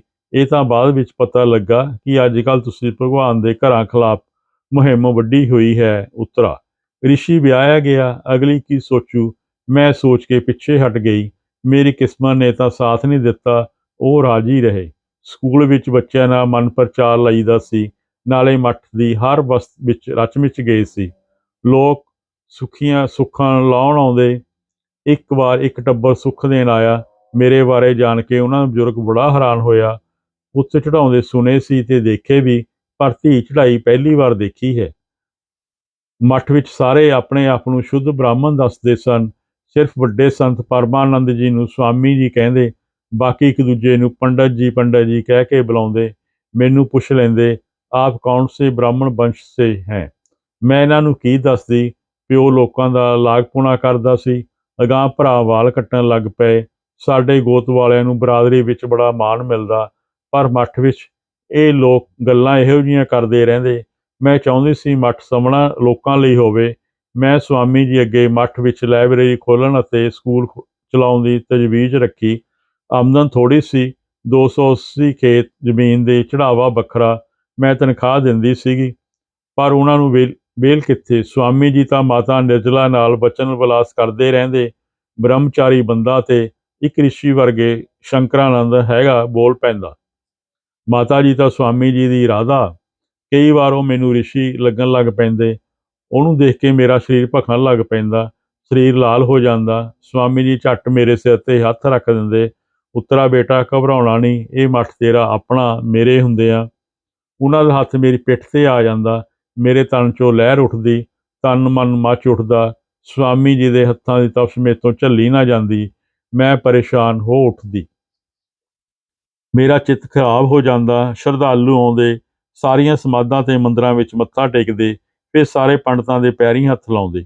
ਜਦੋਂ ਸ਼ਰਧਾਲੂ ਮੇਰੇ ਪੈਰਾਂ ਨੂੰ ਸਪਰਸ਼ ਕਰਦੇ, ਮੈਂ ਤੜਫਣ ਲੱਗਦੀ। ਸ਼ੰਕਰਾਨੰਦ ਵੱਲ ਦੇਖਦੀ, ਹੋਰ ਪਾਗਲ ਹੋ ਜਾਂਦੀ। ਮੇਰੇ ਤੋਂ ਮੇਰਾ ਸਰੀਰ ਦਾ ਸੇਕ ਨਾ ਝੱਲਿਆ ਜਾਂਦਾ। ਮੈਂ ਉੱਠ ਕੇ ਸਰੋਵਰ ਵੱਲ ਚਲੀ ਜਾਂਦੀ। ਕੱਪੜੇ ਵੀ ਨਾ ਲਾਉਂਦੀ, ਠੰਡਾ ਪਾਣੀ ਆਪਣੇ ਸਰੀਰ 'ਤੇ ਪਾਉਣ ਲੱਗ ਪੈਂਦੀ। ਮਸੀਂ ਸ਼ਾਂਤ ਹੁੰਦੀ। ਘਰ ਜਾਂਦੀ, ਉੱਥੇ ਹੋਰ ਵੀ ਮਾੜਾ ਹਾਲ ਹੁੰਦਾ। ਨਾਲ ਦੇ ਕਮਰਿਆਂ ਵਿੱਚ ਭਰਾ ਭਰਜਾਈਆਂ ਹੁੰਦੇ। ਮੇਰੇ ਕੰਨ ਬੜੇ ਤੇਜ਼ ਸਨ, ਕੰਧਾਂ ਵਿੱਚੋਂ ਵੀ ਆਵਾਜ਼ਾਂ ਸੁਣ ਲੈਂਦੇ। ਭਰਾ ਭਰਜਾਈਆਂ ਤਾਂ ਮਿੰਟਾਂ ਵਿੱਚ ਸ਼ਾਂਤ ਹੋ ਕੇ ਸੌ ਜਾਂਦੇ, ਪਰ ਮੈਂ ਸਾਰੀ ਰਾਤ ਨਾ ਸੌਂਦੀ। ਪਾਸੇ ਮਾਰਦੀ ਦੀ ਰਾਤ ਨਿਕਲ ਜਾਂਦੀ। ਮਾਤਾ ਨਿਰਜਲਾ ਜੀ ਤੀਰਥ ਯਾਤਰਾ 'ਤੇ ਸੰਤਾਂ ਦੀ ਇੱਕ ਟੋਲੀ ਨਾਲ ਚਲੇ ਗਏ। ਉਹਨਾਂ ਦਿਨਾਂ ਵਿੱਚ ਮੇਰੀ ਹਾਲਤ ਵਿਗੜੀ ਹੋਈ ਸੀ। ਇੱਕ ਦਿਨ ਤਾਂ ਮੈਂ ਰੋ ਹੀ ਪਈ। ਸਵਾਮੀ ਜੀ ਮੈਨੂੰ ਚੁੱਪ ਕਰਾਉਣ ਲੱਗ ਪਏ। ਮੇਰੀ ਪਿੱਠ 'ਤੇ ਉਹਨਾਂ ਦਾ ਹੱਥ ਤੇਜ਼ ਹੋ ਗਿਆ। ਮੇਰੇ ਸਰੀਰ ਵਿੱਚੋਂ ਤਾਂ ਅੱਗ ਦੀਆਂ ਲਿਪਟਾਂ ਨਿਕਲਣ ਲੱਗੀਆਂ। ਸਵਾਮੀ ਜੀ ਤੂੰ ਤਾਂ ਬਚਾ ਕਰ ਲਿਆ। ਰਾਤ ਉੱਥੇ ਰਹਿ ਪਈ, ਮੇਰੇ ਤੋਂ ਰਿਹਾ ਨਾ ਗਿਆ। ਮੈਂ ਸ਼ੰਕਰਾਨੰਦ ਨੂੰ ਆਪਣੇ ਕੋਲ ਸੱਦ ਲਿਆ ਸੀ। ਮਸਾਂ ਸ਼ਾਂਤ ਹੋਈ ਸਾਂ। ਜਿੱਦਾਂ ਜਿੱਦਾਂ ਉਮਰ ਵਡੇਰੀ ਹੁੰਦੀ ਜਾ ਰਹੀ ਹੈ, ਮੇਰੇ ਅੰਦਰਲੀ ਗਰਮੀ ਵੱਧਦੀ ਜਾ ਰਹੀ ਹੈ। 19 ਸਾਲ ਦੀ ਨੌਕਰੀ 'ਚ ਆਈ ਸੀ, ਉਦੋਂ ਹੀ ਮੱਠ ਚਾੜ ਦਿੱਤੀ ਗਈ ਸੀ। ਮੈਨੂੰ ਨੌਕਰੀ ਤੇ ਨਿਗਲ ਲਿਆ। ਡਿਪਰੈਸ਼ਨ ਦੀ ਮਰੀਜ਼ ਬਣ ਗਈ। ਜਲ ਜਾਣਾ, ਬਲੱਡ ਪ੍ਰੈਸ਼ਰ ਤਾਂ ਥੱਲੇ ਆਉਂਦਾ ਹੀ ਨਹੀਂ। 50 ਸਾਲ ਦੀ ਉਮਰ ਵਿੱਚ ਆ ਕੇ ਮੈਂ 2 ਫੈਸਲੇ ਕੀਤੇ। ਪਹਿਲਾ, ਨੌਕਰੀ ਤੋਂ ਪ੍ਰੀਮੈਚਿਓਰ ਰਿਟਾਇਰਮੈਂਟ ਲੈ ਲਈ। ਦੂਜਾ, ਪੱਕੇ ਤੌਰ 'ਤੇ ਮੱਠ ਰਹਿਣ ਲੱਗੀ। ਭਰਾ ਭਰਜਾਈਆਂ ਵੀ ਇਹੀ ਚਾਹੁੰਦੇ ਸਨ ਕਿ ਮੈਂ ਮੱਠ ਰਹਾਂ। ਸ਼ਾਮ ਲਾਲ ਦੇ 2 ਮੁੰਡੇ ਹਨ, ਹਰੀਸ਼ ਦੇ ਮੁੰਡਾ ਤੇ ਕੁੜੀ। ਦੋਨੋਂ ਭਰਾ ਮੈਨੂੰ ਇੱਕ ਇੱਕ ਬੱਚਾ ਦੇਣ ਲਈ ਤਿਆਰ ਹਨ। ਸ਼ਾਮ ਲਾਲ ਕਹਿੰਦਾ, ਮੱਠ ਲਈ ਮੇਰਾ ਮੁੰਡਾ ਲੈ ਲੈ। ਹਰੀਸ਼ ਕਹਿੰਦਾ, ਦੋਨੋਂ ਨਿਆਣਿਆਂ 'ਚੋਂ ਜਿਹੜਾ ਮਰਜ਼ੀ ਲੈ ਲੈ। ਉਹ ਕੁੜੀ ਨੂੰ ਮੇਰੇ ਮੋਹਰੇ ਕਰ ਦਿੰਦਾ ਹੈ। ਜਦੋਂ ਦੇ ਪਿਤਾ ਤੇ ਝਾਈ ਜੀ ਦੁਨੀਆ ਤੋਂ ਚੱਲਦੇ ਹੋਏ ਹਨ, ਇਹ ਸਵੇਰੇ ਮੱਠ ਆ ਜਾਂਦੇ ਤੇ ਸ਼ਾਮ ਨੂੰ ਘਰ ਜਾਂਦੇ ਹਨ। ਪ੍ਰਬੰਧਕੀ ਕੰਮਾਂ ਵਿੱਚ ਦਖਲ ਦਿੰਦੇ ਹਨ। ਹੁਣ ਤਾਂ ਦੋਨੋਂ ਭਰਾ ਰਹਿੰਦੇ ਹੀ ਮੱਠ ਵਿੱਚ ਹਨ। ਜਿੱਦਾਂ ਦਾ ਬਣਨ ਲੱਗਾ, ਇਹਨਾਂ ਦੁਕਾਨਾਂ ਦੇ ਆਪਣੇ ਕੰਮ ਛੱਡੇ ਹੋਏ ਹਨ। ਨਵਾਂ ਮੱਠ ਬਣਾਉਣ ਵਿੱਚ ਲੱਗੇ ਰਹੇ। ਹੁਣ ਸਮਾਗਮ ਦੀ ਤਿਆਰੀ ਵਿੱਚ ਖੁੱਭੇ ਹੋਏ ਹਨ, ਜਦ ਕਿ ਮੈਂ ਕੁਝ ਹੋਰੇ ਸੋਚੀ ਜਾ ਰਹੀ ਹਾਂ। ਕੱਲ੍ਹ ਮੈਡੀਕਲ ਕਾਲਜ ਦਾ ਇੱਕ ਡਾਕਟਰ ਮੱਥਾ ਟੇਕਣ ਆਇਆ ਸੀ। ਸਵਾਮੀ ਸ਼ੰਕਰਾਨੰਦ ਰੂਹਾਂ ਪੁਨਰ ਜਨਮ ਦੇ ਬੰਦੇ ਦੇ ਮਨ ਬਾਰੇ ਪ੍ਰਵਚਨ ਸੁਣਾ ਰਹੇ ਸਨ। ਉਸ ਡਾਕਟਰ ਨੇ ਦੱਸਿਆ, ਮੈਂ ਅੱਜ ਤੋਂ 18 ਸਾਲ ਪਹਿਲਾਂ ਮੈਡੀਕਲ ਕਾਲਜ ਪੜ੍ਹਾਉਣਾ ਲੱਗਾ ਸੀ। ਉਦੋਂ ਇੱਕ ਪ੍ਰੇਮੀ ਜੋੜਾ ਮੇਰੇ ਸਟੂਡੈਂਟ ਸਨ। ਐਕਸੀਡੈਂਟ ਵਿੱਚ ਕੁੜੀ ਮਾਰੀ ਗਈ। ਮੁੰਡਾ ਇਹ ਕਹਿ ਕੇ ਕਾਲਜ ਛੱਡ ਗਿਆ, ਮੈਂ ਅਨੁਸ਼ਕਾ ਤੋਂ ਬਿਨਾਂ ਨਹੀਂ ਰਹਿ ਸਕਦਾ। ਉਹ ਮੁੜ ਕੇ ਜਨਮ ਲਵੇਗੀ, ਪੜ੍ਹੇਗੀ, ਮੈਡੀਕਲ ਕਾਲਜ ਵਿੱਚ ਦਾਖਲਾ ਲਊਗੀ। ਮੈਂ ਉਹਦਾ ਪਿਆਰ ਪਾਉਣ ਲਈ ਤਦ ਪੜ੍ਹਨ ਲੱਗਾਂਗਾ। ਇਸ ਸੈਸ਼ਨ ਵਿੱਚ ਉਹਨੇ ਇਹ ਕਹਿ ਕੇ ਕਾਲਜ ਜੁਆਇਨ ਕਰ ਲਿਆ ਕਿ ਅਨੁਸ਼ਕਾ ਅਨੁਦੀਪ ਦੇ ਨਾਂ ਹੇਠ ਦਾਖਲ ਹੋ ਚੁੱਕੀ ਹੈ। ਡਾਕਟਰ ਦੀ ਇਸ ਗੱਲ ਨੇ ਮੈਨੂੰ ਚੱਕਰ ਵਿੱਚ ਪਾਇਆ ਹੋਇਆ। ਸੋਚਿਆ ਕਿ ਜਿਹੜਾ ਰਿਸ਼ੀ ਇਹਨਾਂ ਗੱਲਾਂ ਨੂੰ ਮੰਨਦਾ ਨਹੀਂ, ਧਾਰਮਿਕ ਸਥਾਨਾਂ ਖਿਲਾਫ ਪ੍ਰੋਪੇਗੰਡਾ ਕਰਦਾ ਪਿਆ, ਇਹਨਾਂ ਨਾਲ ਗੱਲ ਕਰਾਵਾਂ। ਫਿਰ ਸੋਚਿਆ ਉਹਨੇ ਕਿਹੜਾ ਮੰਨਣਾ, ਕਹੇਗਾ ਮੁੰਡਾ ਮਾਨਸਿਕ ਰੋਗੀ ਆ। ਉਹ ਮਾਨਸਿਕ ਰੋਗੀ ਹੋਵੇ ਜਾਂ ਨਾ, ਪਰ ਮੇਰਾ ਦਿਮਾਗ ਖਰਾਬ ਹੋ ਗਿਆ ਸੀ। ਗੱਲ ਪੁਨਰ ਜਨਮ ਦੀ ਨਹੀਂ ਹੈ, ਮਹੱਤਤਾ ਤਾਂ 18 ਸਾਲ ਇੰਤਜ਼ਾਰ ਕਰਨ ਦੀ ਹੈ। ਅੱਜ ਵੀ ਉਹ ਅਨੁਸ਼ਕਾ ਨੂੰ ਅਨੁਦੀਪ ਵਿੱਚੋਂ ਲੱਭ ਰਿਹਾ। ਮੈਂ ਵੀ ਤਾਂ ਇੱਥੇ ਹਰ ਆਉਣ ਵਾਲੇ ਮਰਦ ਵਿੱਚੋਂ ਰਿਸ਼ੀ ਲੱਭਦੀ ਹਾਂ, ਪਰ ਉਹ ਜਦੋਂ ਦੀ ਮੈਂ ਇੱਥੇ ਪੱਕੇ ਤੌਰ 'ਤੇ ਰਹਿਣ ਲੱਗੀ ਹਾਂ, ਉਹ ਹੋਰ ਚਿੜ ਗਿਆ ਹੈ। ਕਿਤੇ ਉਹਨੂੰ ਸ਼ੰਕਰਾਨੰਦ ਦਾ ਨਾਂ ਪਤਾ ਲੱਗ ਗਿਆ ਹੋਵੇ। ਸੁਤੰਤਰ ਤੇ ਪੂਨਮ ਫਗਵਾੜੇ ਝੁੱਗੀ ਝੌਂਪੜੀ ਵਾਲੇ ਬੱਚਿਆਂ ਲਈ ਸਕੂਲ ਚਲਾਉਂਦੇ ਹਨ। ਨਿਆਣਿਆਂ ਨੂੰ ਭੀਖ ਮੰਗਣ, ਚੋਰੀਆਂ ਕਰਨ, ਲਿਫਾਫੇ ਚੁਗਣ, ਕਬਾੜ ਦੇ ਕੰਮਾਂ ਤੋਂ ਹਟਾ ਕੇ ਪੜ੍ਹਨ ਲਾਇਆ ਹੋਇਆ ਦਸਤਕਾਰੀ ਕੰਮ ਵੀ ਕਰਾਉਂਦੇ ਹਨ, ਤਾਂ ਕਿ ਬੱਚਿਆਂ ਦਾ ਗੁਜ਼ਾਰਾ ਤੇ ਸਕੂਲ ਦਾ ਪ੍ਰਬੰਧ ਚੱਲੇ। ਇਸ ਕੰਮ ਲਈ ਮੈਂ ਸਵਾਮੀ ਪਰਮਾਨੰਦ ਜੀ ਦੀਆਂ ਮਿੰਨਤਾਂ ਕਰਦੀ ਰਹੀ। ਪਤਾ ਨਹੀਂ ਉਹ ਲੋਕਾਂ ਨੂੰ ਗਿਆਨ ਦੇਣ ਤੋਂ ਡਰਦੇ ਸੀ ਜਾਂ ਪੈਸਾ ਖਰਚਣ ਤੋਂ, ਪਰ ਉਹ ਧੰਨ ਹੈ, ਸਭ ਕੁਝ ਗਰੀਬ ਬੱਚਿਆਂ ਲਈ ਕਰਦੇ ਹਨ। ਜਿੱਦਣ ਮੈਂ ਉਦਾਸ ਹੋਵਾਂ, ਉਹਨਾਂ ਦੇ ਸਕੂਲ ਚਲੀ ਜਾਂਦੀ ਹਾਂ। ਪਿੱਛੇ ਜਿਹੇ ਗਈ ਤਾਂ ਰਿਸ਼ੀ ਵੀ ਆਇਆ ਹੋਇਆ ਸੀ। ਮੈਂ ਗੇਰੂਏ ਰੰਗ ਦਾ ਕੁੜਤਾ ਤੇ ਧੋਤੀ ਪਹਿਨੇ ਹੋਏ ਸਨ। ਸਿਰ 'ਤੇ ਦੁਪੱਟਾ ਬੰਨ੍ਹ ਲੈਂਦੀ ਹਾਂ, ਗਲ ਵਿੱਚ ਮਾਲਾ ਪਾ ਕੇ ਰੱਖਦੀ ਹਾਂ। ਬਾਹਾਂ ਵਿੱਚ ਰੁਦਰਾਸ ਦੇ ਮਣਕਿਆਂ ਦੀ ਮਾਲਾ, ਮਣਕਿਆਂ ਵਿੱਚ ਚਿੱਟੇ ਰੰਗ ਦਾ ਧਾਗਾ, ਉਂਗਲੀਆਂ ਵਿੱਚ ਸੁੱਚੇ ਮੋਤੀ, ਮੂੰਗਾਂ ਤੇ ਪੁਖਰਾਜ ਵਾਲੀਆਂ ਮੁੰਦੀਆਂ ਛੱਲੇ, ਪੈਰਾਂ ਵਿੱਚ ਲੱਕੜ ਦੀਆਂ ਖੜਾਵਾਂ। ਉਹਨੂੰ ਦੇਖ ਕੇ ਮੇਰੀ ਯਾਤਰਾ ਸਫਲ ਹੋ ਗਈ ਸੀ। ਉਹਨਾਂ ਦਾ ਸਕੂਲ ਤੀਰਥ ਸਥਾਨ ਲੱਗਿਆ ਸੀ। ਮੇਰੇ ਕੋਲ ਢੇਰ ਸਾਰੀਆਂ ਗੱਲਾਂ ਸਨ, ਜਿਵੇਂ ਕਈ ਜਨਮਾਂ ਦੀਆਂ ਇਕੱਠੀਆਂ ਹੋਈਆਂ ਹੋਣ। ਉਹਦਾ ਧਿਆਨ ਮੇਰੀਆਂ ਗੱਲਾਂ ਵਿੱਚ ਨਹੀਂ ਸੀ। ਕਦੇ ਮੇਰੇ ਕੱਪੜਿਆਂ ਵੱਲ ਵੇਖਦਾ, ਕਦੇ ਮਲਾਵਾਂ ਵੱਲ ਤੇ ਕਦੇ ਖੜਾਵਾਂ ਵੱਲ।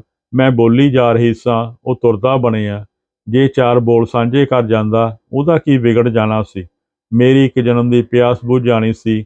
ਮੇਰੇ ਹਿੱਸੇ ਦਾ ਸਾਰਾ ਪਿਆਰ ਆਪਣੀ ਪਤਨੀ ਦੀ ਝੋਲੀ ਪਾ ਦਿੱਤਾ। 55 ਸਾਲ ਨੂੰ ਟੱਪਿਓ ਆ। ਮੈਂ ਵੀ ਉਹਦੀ ਪਤਨੀ ਦੀ ਤਰ੍ਹਾਂ ਮਾਂ ਬਣਨਾ ਚਾਹੁੰਦੀ ਸੀ, ਕਿਉਂਕਿ ਔਰਤ ਬੱਚਾ ਪੈਦਾ ਕਰਕੇ ਵੱਡਾ ਕਾਰਜ ਕਰਦੀ ਹੈ। ਮਰਦ ਖੋਜਾਂ ਕਰਦੇ ਹਨ, ਪਰ ਮਾਂ ਨਾਲੋਂ ਵੱਡਾ ਕੰਮ ਨਹੀਂ ਕਰਦੇ। ਇੱਥੇ ਸ਼ਰਧਾਲੂ ਆਉਂਦੇ ਹਨ ਬੱਚਿਆਂ ਦਾ ਮੱਥਾ ਟਿਕਾਉਣ। ਮੈਂ ਕਿਹਦਾ ਮੱਥਾ ਟਿਕਾਵਾਂ। ਮੇਰੇ ਬੱਚੇ। ਅੱਜ ਦਾ ਇਹ ਜੇ ਜੋ ਖਾਣ ਨੂੰ ਪੈਂਦਾ, ਘਰਦਿਆਂ ਤੋਂ ਚੋਰੀ ਰਿਸ਼ੀ ਨਾਲ ਆ ਜਾਂਦੀ ਹੁੰਦੀ ਸੀ। ਜੇ ਕਿਤੇ ਆ ਨਾ ਹੋਣਾ ਤਾਂ ਚੈਨ ਨਾ ਆਉਣਾ। ਉਦੋਂ ਇਹ ਮੇਰੇ ਲਈ ਸੈਰ ਸਪਾਟੇ ਦਾ ਕੇਂਦਰ ਸੀ। ਇਹਦੇ ਆਲੇ ਦੁਆਲੇ ਪਹਾੜੀਆਂ ਤੇ ਚਰਾਂਦਾਂ ਨੇ ਮਨ ਮੋਹ ਲੈਣਾ, ਬੜਾ ਸਕੂਨ ਮਿਲਣਾ। ਰਿਸ਼ੀ ਨੇ ਚਾਮਲ ਜਾਣਾ, ਮੱਲੋ ਮੱਲੀ ਸਾਧ ਹੋਣ ਨੂੰ ਚਿੱਤ ਕਰਦਾ। ਕੀ ਪਤਾ ਸੀ ਮਾੜੀ ਕਿਸਮਤ ਦਾ, ਇਹ ਵੀ ਮੇਰੇ ਕਿਸਮਤ ਵਿੱਚ ਲਿਖ ਹੋਣਾ ਸੀ। ਜਦੋਂ ਪਹਿਲਾਂ ਪਹਿਲ ਪਿਤਾ ਜੀ ਤੇ ਝਾਈ ਜੀ ਨਾਲ ਮੱਠ ਆਉਣਾ ਸ਼ੁਰੂ ਕੀਤਾ ਸੀ, ਉਦੋਂ ਮੇਰੇ ਲਈ ਮੱਠ ਵਿਚਲਾ ਸਰੋਵਰ, ਮੰਦਰ, ਟੱਲ, ਬਹੁਤ ਸਾਰੀਆਂ ਸਮਾਧਾਂ ਅਜੂਬਾ ਸਨ। ਸਾਡੀ ਸ਼ਰਧਾ ਬੇਈਹਾਰੇ ਵੱਲ, ਸਾਧੂਆਂ ਦੇ ਕੱਚੇ ਪੱਕੇ ਭੋਰਿਆਂ ਵੱਲ ਲੈ ਤੁਰਦੀ। ਪਿਤਾ ਜੀ ਜੇਜੋਂ ਬਾਰੇ ਦੱਸਦੇ, ਇਸ ਨਗਰ ਨੂੰ ਫਲੈਅਲੀ ਵੀ ਕਹਿੰਦੇ ਹਨ। ਖੱਡ ਵਿੱਚੋਂ ਇੱਕ ਰਾਹ ਜਾਂਦਾ ਸੀ, ਜਿਸ ਨੂੰ ਰਾਤ ਸਮੇਂ ਫਲਾਵਾ ਭਾਵ ਲੱਕੜੀ ਦਾ ਫਾਟਕ ਲਾ ਕੇ ਬੰਦ ਕਰ ਦਿੱਤਾ ਜਾਂਦਾ ਸੀ। ਅੱਜ ਕੱਲ੍ਹ ਮੇਰੇ ਲਈ ਵੀ ਫਾਟਕ ਲੱਗੇ ਹੋਏ ਹਨ, ਰਿਸ਼ੀ ਦੱਸਦਾ ਸੀ।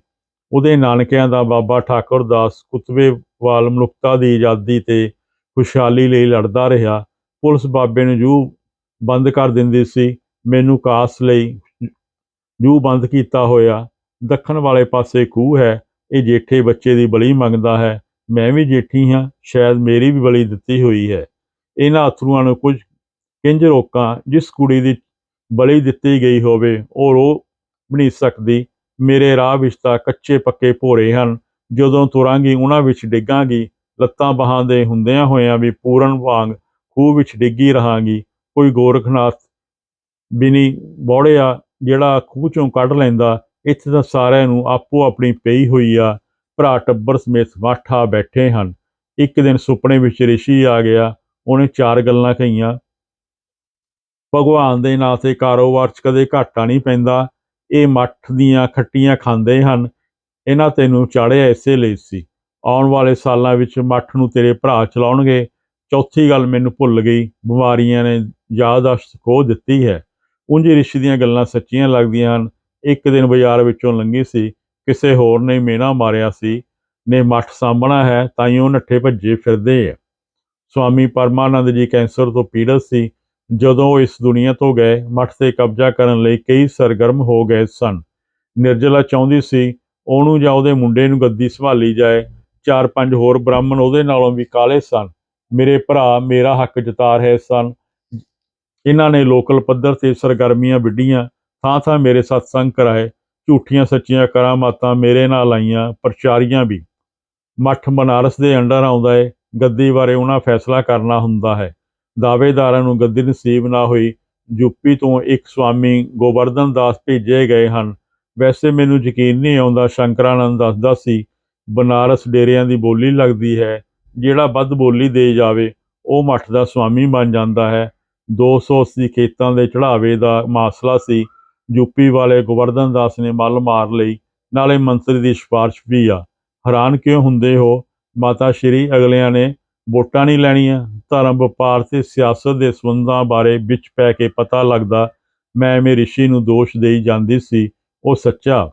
ਘਰਾਂ ਲਈ ਤਾਂ ਇਨਸਾਨਾਂ ਦੀ, ਰਿਸ਼ਤਿਆਂ ਦੀ ਤੇ ਮੋਹ ਦੀਆਂ ਕੰਧਾਂ ਦੀ ਲੋੜ ਹੁੰਦੀ ਹੈ। ਮੱਠਾਂ ਨੂੰ, ਡੇਰਿਆਂ ਨੂੰ ਲੋੜ ਹੁੰਦੀ ਹੈ ਝੂਠੇ ਵਿਸ਼ਵਾਸਾਂ ਦੀ, ਹੰਕਾਰ ਦੀ, ਸਿਆਸਤ ਦੀ, ਧਨ ਦੀ ਤੇ ਤੇਰੇ ਜਿਹੀਆਂ ਨਿਮਾਣੀਆਂ ਦੀ। ਮੈਨੂੰ ਇੱਕ ਗੱਲ ਸਮਝ ਨਹੀਂ ਲੱਗੀ, ਰਿਸ਼ੀ ਮੇਰੇ ਜੇਨ ਵਿੱਚ ਕਿਉਂ ਫਸਿਆ ਹੋਇਆ ਹੈ?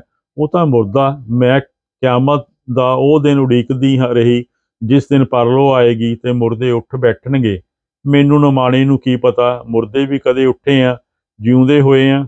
ਐਵੇਂ ਭਰਮ ਵਿੱਚ ਜਿਉਂਦੀ ਰਹੀ। ਬਨਾਰਸ ਵਾਲਿਆਂ ਵੱਲੋਂ ਸਵਾਮੀ ਗੋਵਰਧਨ ਦਾਸ ਜੀ ਨੂੰ ਗੱਦੀ 'ਤੇ ਬਿਠਾਉਣ ਦੀ ਦੇਰ ਸੀ। ਭਰਾਵਾਂ ਨੇ ਹੰਗਾਮਾ ਕਰ ਦਿੱਤਾ। ਸੇਵਕ ਤੇ ਇਲਾਕੇ ਦੇ ਸ਼ਰਧਾਲੂ ਉਹਨਾਂ ਦੇ ਨਾਲ ਹਨ। ਮੇਰੀ ਰਾਏ ਬਿਨਾਂ ਲਏ ਇੱਕ ਹੋਰ ਘੋਸ਼ਣਾ ਹੀ ਕਰਤੀ, ਜੇ ਮਾਤਾ ਸ਼੍ਰੀ ਉਤਰਾ ਜੀ ਨੂੰ ਗੱਦੀ ਨਹੀਂ ਸੌਂਪਣੀ, ਅਸੀਂ ਹੋਰ ਮੱਠ ਦੀ ਉਸਾਰੀ ਕਰ ਲਵਾਂਗੇ। ਮੈਂ ਨਾ ਨੁੱਕਰ ਕਰੀ ਜਾਵਾਂ। ਭਰਾਵਾਂ ਨੇ ਸੇਵਕਾਂ ਨੂੰ ਮੇਰੇ ਮਗਰ ਪਾ ਦਿੱਤਾ। ਸਵਾਮੀ ਸ਼ੰਕਰਾਨੰਦ ਨੇ ਵੀ ਮੇਰੇ ਹੱਕ ਵਿੱਚ ਸਟੈਂਡ ਲੈ ਲਿਆ। ਮੈਂ ਲਾਇਬ੍ਰੇਰੀ ਲਈ ਜਿੱਦ ਕੀਤੀ। ਰਹੀਸ਼ ਹੱਸ ਕੇ ਬੋਲਿਆ, ਮਾਤਾ ਸ਼੍ਰੀ, ਮੱਠ ਵਿੱਚ ਕੱਲਾ ਗਿਆਨ ਦਾ ਖਜ਼ਾਨਾ ਨਹੀਂ ਹੋਣਾ। ਅਸੀਂ ਇਹਨੂੰ ਸਟੱਡੀ ਸੈਂਟਰ ਵਜੋਂ ਸਥਾਪਿਤ ਕਰਾਂਗੇ। ਮੈਂ ਸਕੂਲ ਬਾਰੇ ਬੋਲਣ ਹੀ ਲੱਗੀ ਸੀ, ਸ਼ਾਮ ਲਾਲ ਨੇ ਪਹਿਲੋਂ ਹੀ ਹੱਥ ਜੋੜ ਦਿੱਤੇ। ਪ੍ਰਾਚੀਨ ਸਮੇਂ ਵਿੱਚ ਵਿੱਦਿਆ ਮੰਦਰਾਂ ਵਿੱਚ ਹੀ ਦਿੱਤੀ ਜਾਂਦੀ ਸੀ ਮਾਤਾ ਸ਼੍ਰੀ। ਮੈਂ ਉਹਨਾਂ ਦੀਆਂ ਗੱਲਾਂ ਵਿੱਚ ਨਹੀਂ ਆਉਣਾ ਚਾਹੁੰਦੀ ਸੀ। ਸ਼ੰਕਰਾਨੰਦ ਨੇ ਜ਼ੋਰ ਪਾਇਆ ਤਾਂ ਮੈਂ ਮੰਨ ਗਈ। ਸਤਸੰਗ ਹੋਣ ਲੱਗੇ। ਭਰਾਵਾਂ ਦਾ ਪ੍ਰਾਪੇਗੰਡ ਬੜਾ ਜ਼ਬਰਦਸਤ ਸੀ। ਸ਼ਰਧਾਲੂਆਂ ਦਾ ਹੜ੍ਹ ਆ ਗਿਆ। ਮਾਇਆ ਦੇ ਢੇਰ ਲਾਤੇ। ਭੱਠਿਆਂ ਵਾਲੇ ਇੱਟਾਂ ਸੁੱਟ ਗਏ। ਦੁਕਾਨਦਾਰਾਂ ਸੀਮਟ ਸਰੀ ਦੇ ਟਰੱਕ ਭਰ ਛੱਡ ਗਏ। ਸ਼ਰਧਾਲੂਆਂ ਵਿੱਚੋਂ ਮਿਸਤਰੀ ਮਜ਼ਦੂਰ ਨਿੱਤਰ ਆਏ। ਭੂਮੀ ਪੂਜਨ ਕਰਨ ਦੀ ਦੇਰ ਸੀ। ਮੱਠ ਦੀ ਉਸਾਰੀ ਲਈ ਬੱਚੇ, ਬੁੱਢੇ, ਔਰਤਾਂ ਤੇ ਮਰਦਾਂ ਦਾ ਹੜ੍ਹ ਆਇਆ। ਜੇ ਰਿਸ਼ੀ ਕੋਲ ਹੁੰਦਾ ਉਹਨੇ ਕਹਿਣਾ ਸੀ, ਕਿਰਤ ਦੀ ਲੁੱਟ ਸਭ ਤੋਂ ਵੱਧ ਡੇਰਿਆਂ ਵਿੱਚ ਹੁੰਦੀ ਹੈ। ਜਦੋਂ ਮੈਂ ਸੋਚ ਰਹੀ ਸੀ ਤਦ ਸ਼ੰਕਰਾਨੰਦ ਨੇ ਮੇਰੇ ਮਨ ਦੀ ਬਾਤ ਬੁੱਝ ਲਈ ਸੀ। ਉਸਨੇ ਕਿਰਤ ਅਤੇ ਸੇਵਾ ਦਾ ਅੰਤਰ ਸਪਸ਼ਟ ਕੀਤਾ ਸੀ। ਇਹ ਤਾਂ ਚੰਗੇ ਫਲ ਦੀ ਪ੍ਰਾਪਤੀ ਲਈ ਸੇਵਾ ਕਰ ਰਹੇ ਹਨ। ਕੁਝ ਮਹੀਨਿਆਂ ਵਿੱਚ ਹੀ ਸ਼ਰਧਾਲੂਆਂ ਨੇ ਮੱਠ ਦੀ ਇਮਾਰਤ ਉਸਾਰ ਦਿੱਤੀ। ਪਰਸੋਂ ਨੂੰ ਮੂਰਤੀ ਸਥਾਪਨਾ ਦਿਵਸ ਹੈ। ਭਗਵਾਨ ਸ਼ਿਵ ਜੀ ਅਤੇ ਸਵਾਮੀ ਪਰਮਾਨੰਦ ਜੀ ਦੀਆਂ ਮੂਰਤੀਆਂ ਹਨ। ਮੇਰੀ ਸਿਹਤ ਵਿਗੜੀ ਹੋਈ ਹੈ। ਨੈਣਾਂ 'ਚ ਨੀਂਦ ਨਹੀਂ, ਜਿਵੇਂ ਸਦੀਆਂ ਤੋਂ ਨੀਂਦੀ ਹੋਵਾਂ। ਪਤਾ ਨਹੀਂ ਕਿਉਂ ਮੈਂ ਸਵੇਰ ਦੀ ਉਲਝੀ ਹੋਈ ਹਾਂ। ਆਹ ਪੁਸਤਕ ਮੇਰੀਆਂ ਕਰਾਮਾਤਾਂ ਨਾਲ ਭਰਿਆ ਪਿਆ। ਕੀ ਮੈਂ ਸੱਚਮੁੱਚ ਦੇਵੀ ਹਾਂ, ਸ਼ਕਤੀਆਂ ਨਾਲ ਭਰਪੂਰ? ਮੈਨੂੰ ਕਈ ਦਿਨਾਂ ਦਾ ਆਪਣਾ ਆਪ ਝੂਠਾ ਝੂਠਾ ਲੱਗਣ ਲੱਗ ਪਿਆ। ਅੱਜ ਕੁਝ ਜ਼ਿਆਦਾ ਹੀ ਲੱਗਦਾ। ਇੰਨਾ ਝੂਠ ਤੂਫਾਨ, ਉਹ ਵੀ ਭਗਵਾਨ ਦੇ ਨਾਂ 'ਤੇ। ਮੈਂ ਹਾਰੀ ਹੋਈ ਔਰਤ ਦੇ ਕਰਾਮਾਤਾਂ। ਤੋਬਾ ਤੋਬਾ, ਮੈਨੂੰ ਵੱਡੀ ਸਾਧਨੀ ਮਾਤਾ ਸ਼੍ਰੀ ਦਾ ਉਪਾਧੀ ਦਿੱਤੀ ਗਈ ਹੈ। ਮੈਂ ਬਗੀਚੀ ਵਿੱਚੋਂ ਉੱਠੀ ਹਾਂ, ਮੁੜ ਦੁਆਰ ਕੋਲ ਆ ਗਈ ਹਾਂ। ਪੋਸਟਰ 'ਤੇ ਨਿਗਾਹ ਗੱਡ ਲਈ ਹੈ। ਦੁਬਾਰਾ ਪੋਸਟਰ ਪੜ੍ਹਨ ਲੱਗ ਪਈ ਹਾਂ। ਇਹ ਕੀ, ਮੇਰੇ ਹੱਥ ਤੇਜ਼ ਚੱਲਣ ਲੱਗ ਪਏ ਹਨ। ਪੋਸਟਰ ਪਾੜਨ ਲੱਗ ਪਈ ਹਾਂ। ਕੋਈ ਵੀ ਪੋਸਟਰ ਦਬਾ 'ਤੇ ਰਹਿਣ ਨਹੀਂ ਦੇਣਾ। ਮੈਨੂੰ ਸਾਹ ਚੜ੍ਹ ਗਿਆ ਹੈ। ਸਾਰੇ ਪੋਸਟਰ ਪਾੜ ਸੁੱਟੇ ਹਨ। ਸਾਹੋ ਸਾਹੀ ਹੋਈ ਜ਼ਮੀਨ 'ਤੇ ਬਹਿ ਗਈ ਹਾਂ। ਸੰਨ 2006। ਧੰਨਵਾਦ ਜੀ।